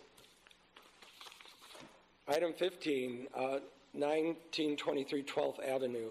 This is in the 2nd Ward, and the alderman for the 2nd Ward, Alderman Logeman, indicated to me that he is planning to ask council to reverse the ZBA denial. So unless there's an objection, I'm going to hold this over. Seeing none, we'll hold over item 15. Item 16 is 4228 Navard Lane. Zoning Board of Appeals recommends approval for A, zoning map amendment from C2 Limited Commercial Zoning District to R2 Two-Family Residential Zoning District, and B, special use permit for a planned unit development consisting of 5 two-family structures in an R2 Two-Family Residential Zoning District at 4528 Navard Lane. Coral Dine LLC is the applicant. Is there a motion to approve? Any questions or comments on this item? Alderwoman Trina. Thank you. Just something very minor. When I Googled this to see the location, it showed boulevard versus lane. I don't know if that means anything. I just wanted, it was just an observation I made, so I wanted to bring it forward. Duly noted, it's a mistake. It should be boulevard. Okay, thank you. Any other questions or comments? Seeing none, all those in favor say aye. Aye. Any opposed? Motion carries. Item 17, 321 7th Street, Liquor and Tobacco Advisory Board recommends approval for the sale of tobacco products in conjunction with the neighborhood deli market and grocery store in a C4 urban mixed-use zoning district at 321 7th Street. Mahmoud Said Zatar, Olivio Deli Market Incorporated, doing business as Olivio Deli Market, is the applicant. Is there a motion to approve? I'll second. Are there any questions or comments?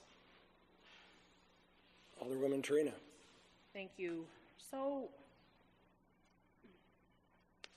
you know, I have memories of being a child, and this area was ridden with human trafficking, drug selling, strip clubs, and I love how it has become what it is now, which is the Midtown District. And I just feel like so much work has been done to get this area to really shake it of its past reputation. And I just think adding more tobacco doesn't align with where that community is headed.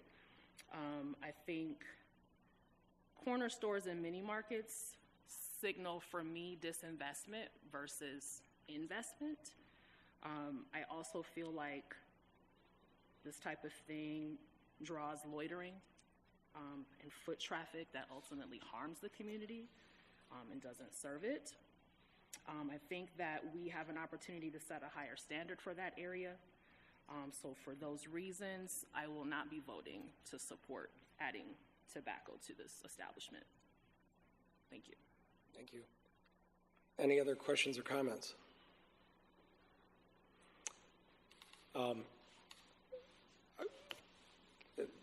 Can staff, this was previously, talk about what this was, the site previously, I believe, was a strictly tobacco store, is that correct? Correct, it was called Discount Cigarettes. So. Okay. And do we have, I was at ZBA, but I think I was in and out of the meeting. I don't remember any conversation about, do we know if the owners have, what percentage of the business is going to be tobacco versus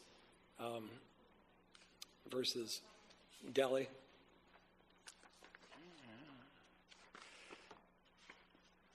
I can look in their application and see if it's stated in there.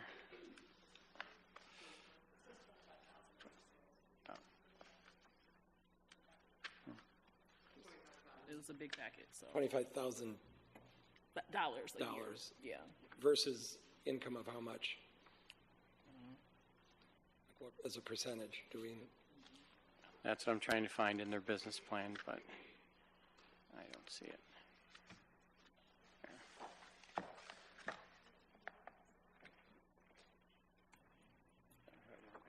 But they don't have it broken down by percentage in their business plan, so. $25,000. Do we, what is the square footage of this property? Do we know that? That, let's see, this 2,000 square feet.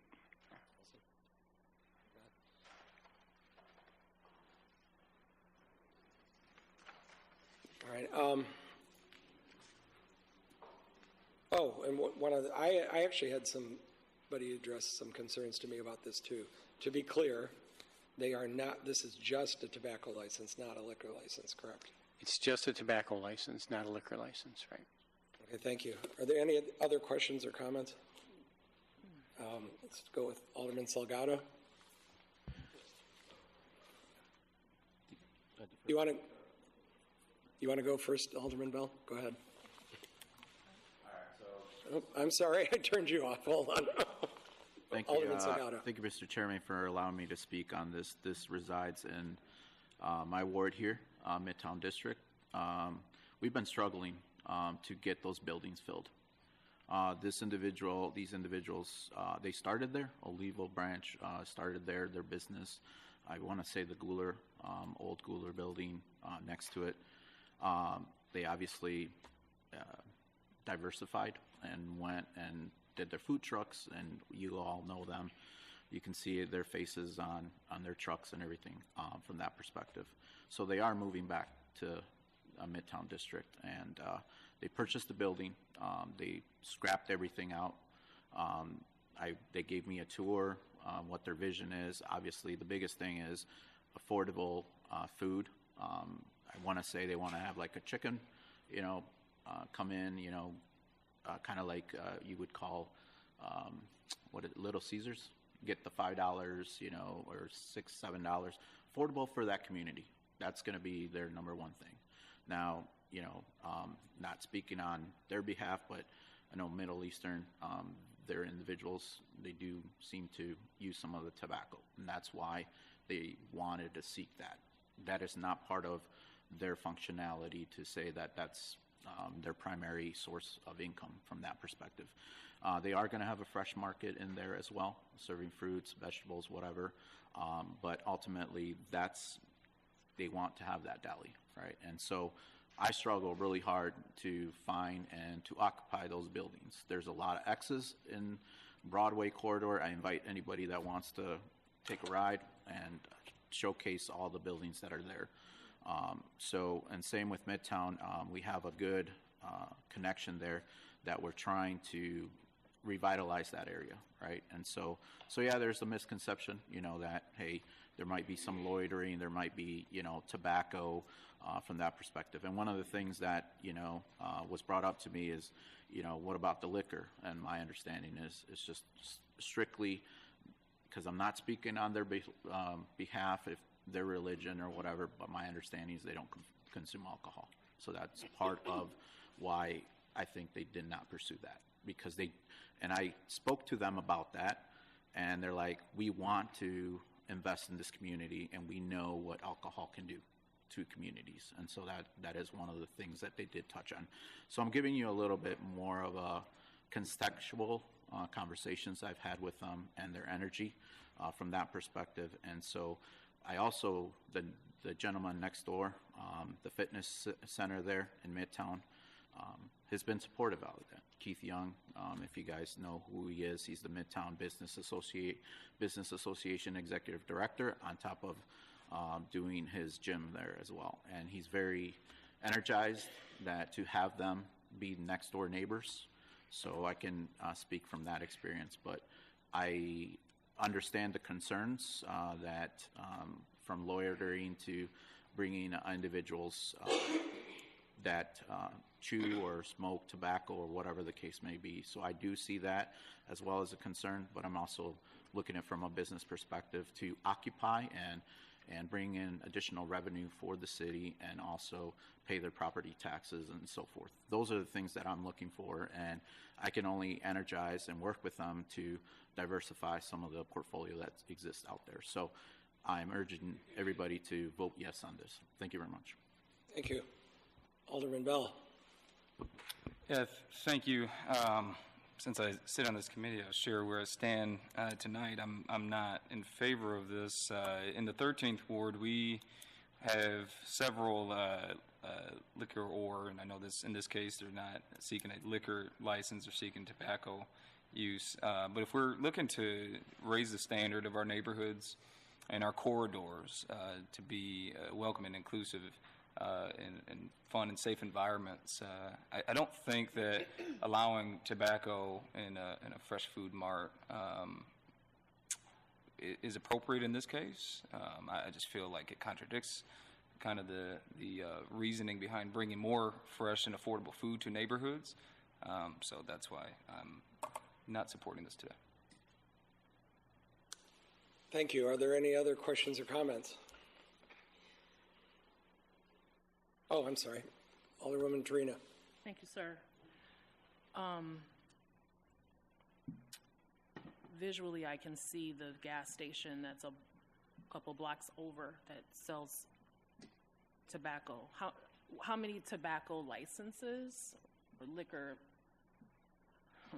Who else in the area is authorized? How many other individuals in the area are authorized to sell tobacco? If we don't have it, can we just get that information? Well, there's two right at Charles and Charles and 7th and State right there. The gas station, and then there's another store across the street that sells a variety of things, including tobacco. So those two I know of directly. Off the top of my head, I don't know if there's anything else within like a 3 or 4 block radius. Those might be the only two that I can think of. Okay, thank you. Any other questions or comments? Alderwoman Wilkins. Thank you, Your Honor. I just mainly have a comment. When I hear fresh produce and tobacco together, I think, hey, I get it at Walmart, I can get it at Meijer, Woodman's, anywhere like that. For me, though, with this item, it was really about the owners. And they have proven time and time again that they are willing to invest in our community. To my knowledge, we haven't had any issues from any of their businesses from a standpoint of our police officers or anything like that. They've done good business, they've supported, they've given back. And so for them to have so many successful businesses, not even here, but as they've expanded throughout the country, I can't help but support this. Like I said, just haven't had any issues with that. And for them to have the track record that they have, why would we turn that down for this opportunity when we've offered it to a lot of other people in this community? So I will be supporting this. Just going on record and stating that. Thank you. I'd like to ask the legal director a question. In the event of since we have a member absent, a 2-2 tie on this, we'll send it to council with no recommendation? And because it's a 5-person committee, we need 3 affirmative votes to be an approval. So a 2-2 tie would result in a denial. Denial, which still advances to council, but the enabling ordinance is delayed by 2 weeks then? Is that? Yeah, if there was a motion to reverse to an approval, that's correct. Okay. Yes. Thank you. Any other questions or comments? Alderwoman Trina. I want to just also go on record is that I think these business owners are wonderful people. They have a business in my ward. It doesn't change anything that I said about this type of business going in that particular location.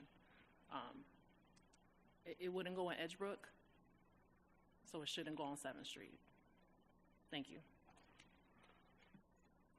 Alderman Bell. I'd have to ditto what Alderwoman Tarina says. Actually, Olivo Taco got their start in the 13th Ward at the Waylo gas station. And so, again, have great relationship with the business owners, but in this case, I'll be voting no. Any other questions or comments? Seeing none, clerk, will you call the roll? Aye.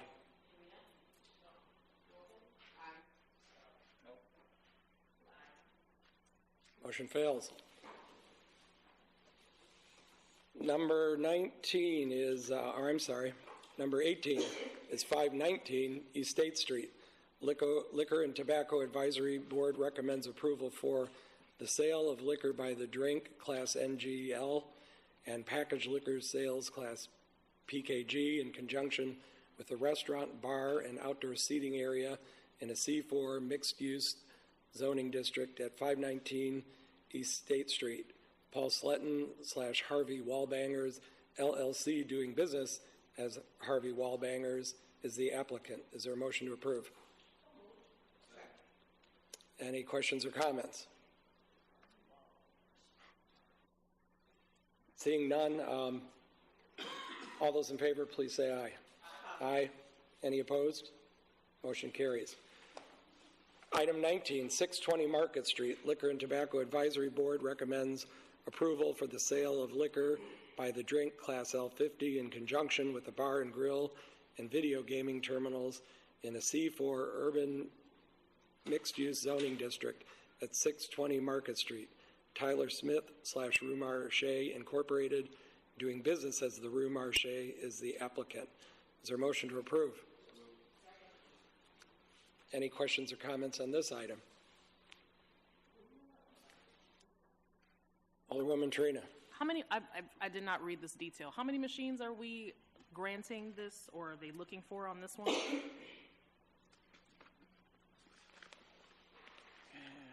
I'm sure they're already there. I just want to know.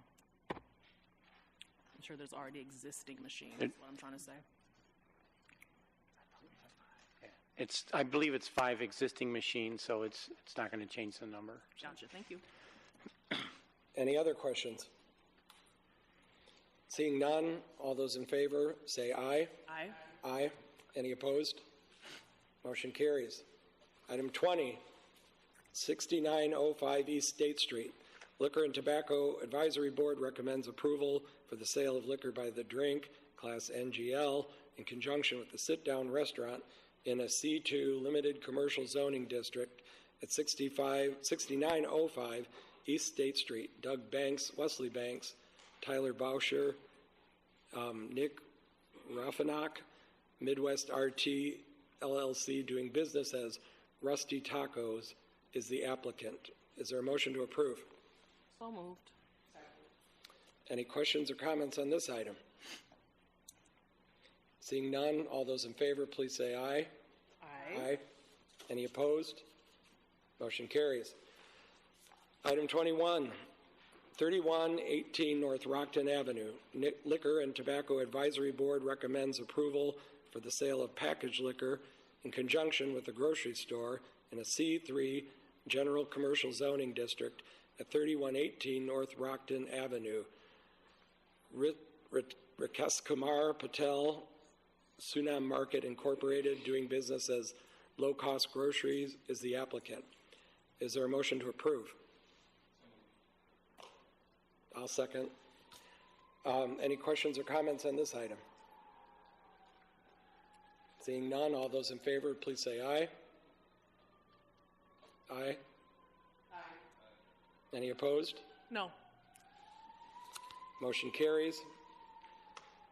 Item 22 is 3305 11th Street.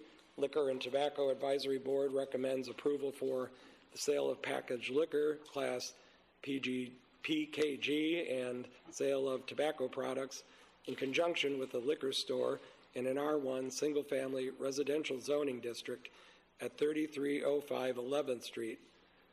Tapaswi, Anagu, and Varma Mathina, Rockford Booze Bazaar, LLC, doing business as Liquorland, is the applicant. Is there a motion to approve? I'll second. Any questions or comments on this one? Alderwoman Trina. Can I make a motion I'd like to make a motion to lay this over, just because this is an actual liquor store going in someone's ward. I would really like to hear from the 6th Ward Alderman on their stance on this. Thank you. Okay. And this is the 6th ward, not the 11th ward? It's the 6th ward. All right. Motion to lay over. Could you call the roll on that, please? Aye.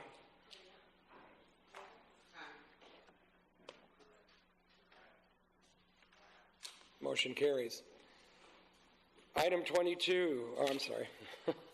Item 23, 4307, 4311, 4315, 4317, 43XX, 4417, and 44XX Auburn Street.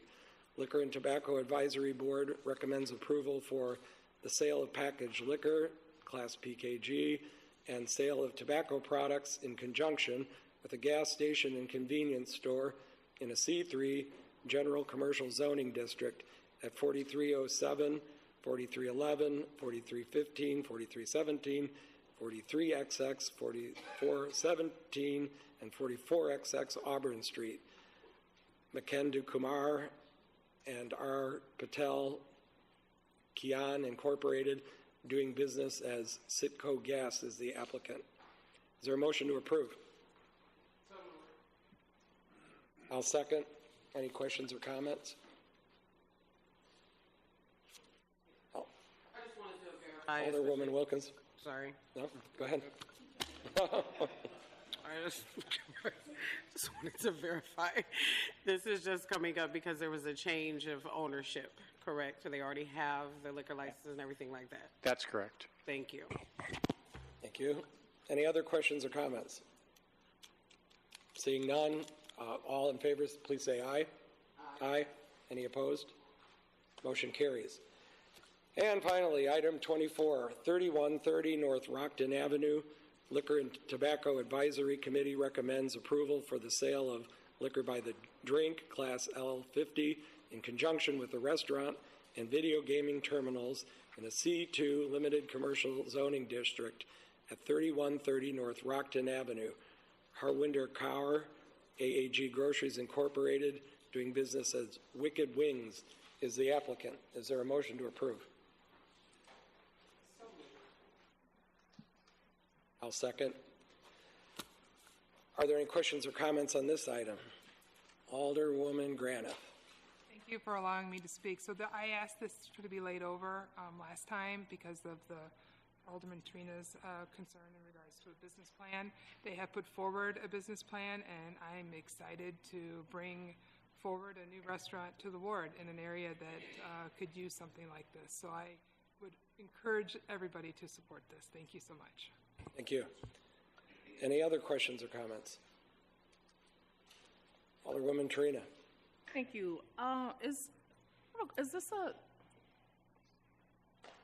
I do not plan to support it. I apologize to the alderman. I don't share the same excitement. It just seems like this restaurant, from what I've researched about it, it's literally chicken and onion rings. So I'm trying to figure out why they need liquor and gaming to support sort of a KFC level restaurant. Is it anything, am I wrong about the type of restaurant it is? I mean, if I may. Yep. So in their business plan, they did provide a menu and proposed drink list. I think it follows consistently with the Broster's Chicken. It's a Broster's Chicken agreement, including chicken sandwiches, tenders, wings, and then a whole array of sides. So I did reach out to the authorized Broster's retailer, and they indicated that it's very common in restaurants and bars in the Wisconsin and Northern Illinois area to have both alcohol and the wings and the chicken. Okay, so it's I guess in my head it's feeling like so it's not like a KFC. It's more like a it's like a I need to understand this. Like I'm imagining a fast food sort of restaurant. So I think they're there's no need for a fast food restaurant to me to need liquor and gaming. I think are you saying that this is more of a sit down Their goal is to be a sit-down. They've indicated that, well, their business plan indicated that they're going to have TVs throughout the restaurant. It's going to be a sports-themed restaurant. So I think it is more than a KFC. It's a part of their business. Okay. Thank you for the clarification. Yes. So I literally have harped on this one since it came to the floor. I just think we have to be a little bit more stringent about where we're passing them out like candy in this city, liquor, tobacco everywhere. And listen, I'm into it, right? I drink myself, but I think we just have to be careful where we're placing things. And this particular restaurant, I just don't feel like they've presented enough of a case as to why they need liquor and gaming. So for that reason, I will not be supporting it. Thank you. Alderwoman Meeks. Thank you. I really don't have much to say. I don't know if I'm going to help with making a case at all, but I will say that a very similar type restaurant, I believe, is located on North 2nd Street in Love's Park. It's a Broaster Chicken. They have gaming. There's also a laundromat attached to it as well. So it does get quite a bit of activity, actually. And I agree with Alderman Granith. We don't get a lot of these opportunities on the west side. When they come, we want to grab at them. And so I can understand the apprehensions, I really do. But I also think that it's important that we are encouraging the business owners that are looking to invest on the west side to do so. So thank you so much for the consideration.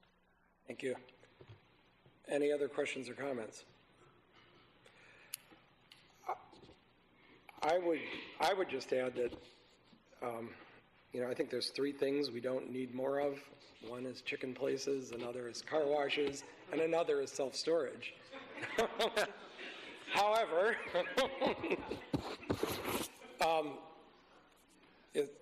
Alderman Granith represents the ward, and I think she has a good feeling for what is best for the Northwest Side, and so I will defer to her on her judgment on this. Alderwoman Wilkins, is that a... You're sure? I just want to say that Scott Sanders would be very happy if this passes. He said I can say that on the floor. Well, now we need to know why. He loves roasted chicken, and he likes to stop in for a beer sometimes when it happens. Don't quote me. That's a personal staff endorsement of the product? I'm just stating. Okay, but all right. Truthfully, I did share the same sentiments, though, as Alderwoman Tarina at first. And then, because I'm thinking, who's coming into this chicken place to play gaming or whatever. And then I thought, but we got all these gaming machines in gas stations. So if people will come and sit at a gas station where there is absolutely nothing else to do besides make your purchase, I think we got a valid point with the chicken wings. So just putting that out there. Thank you. Did you want to add to that? Okay. Oh, God. Well, Alderman Thunberg. About finishing off the night of this committee. Thank you, Chairman.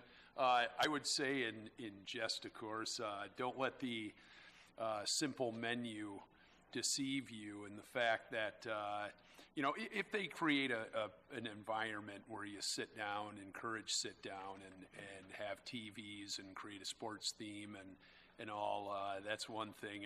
And yes, I did think of an establishment that did come to Rockford recently and has a extremely simplistic menu.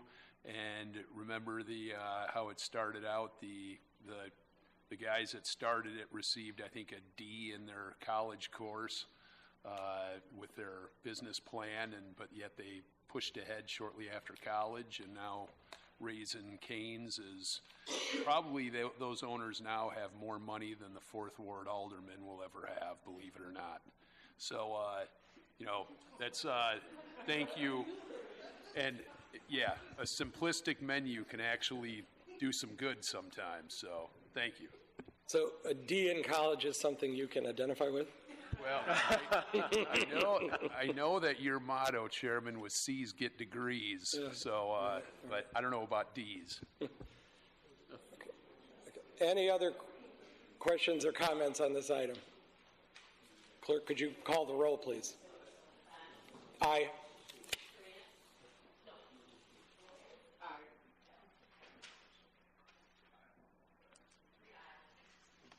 Motion carries. Can I have a motion to adjourn, please? I'll second that. All in favor? Aye. Any opposed? Meeting is adjourned.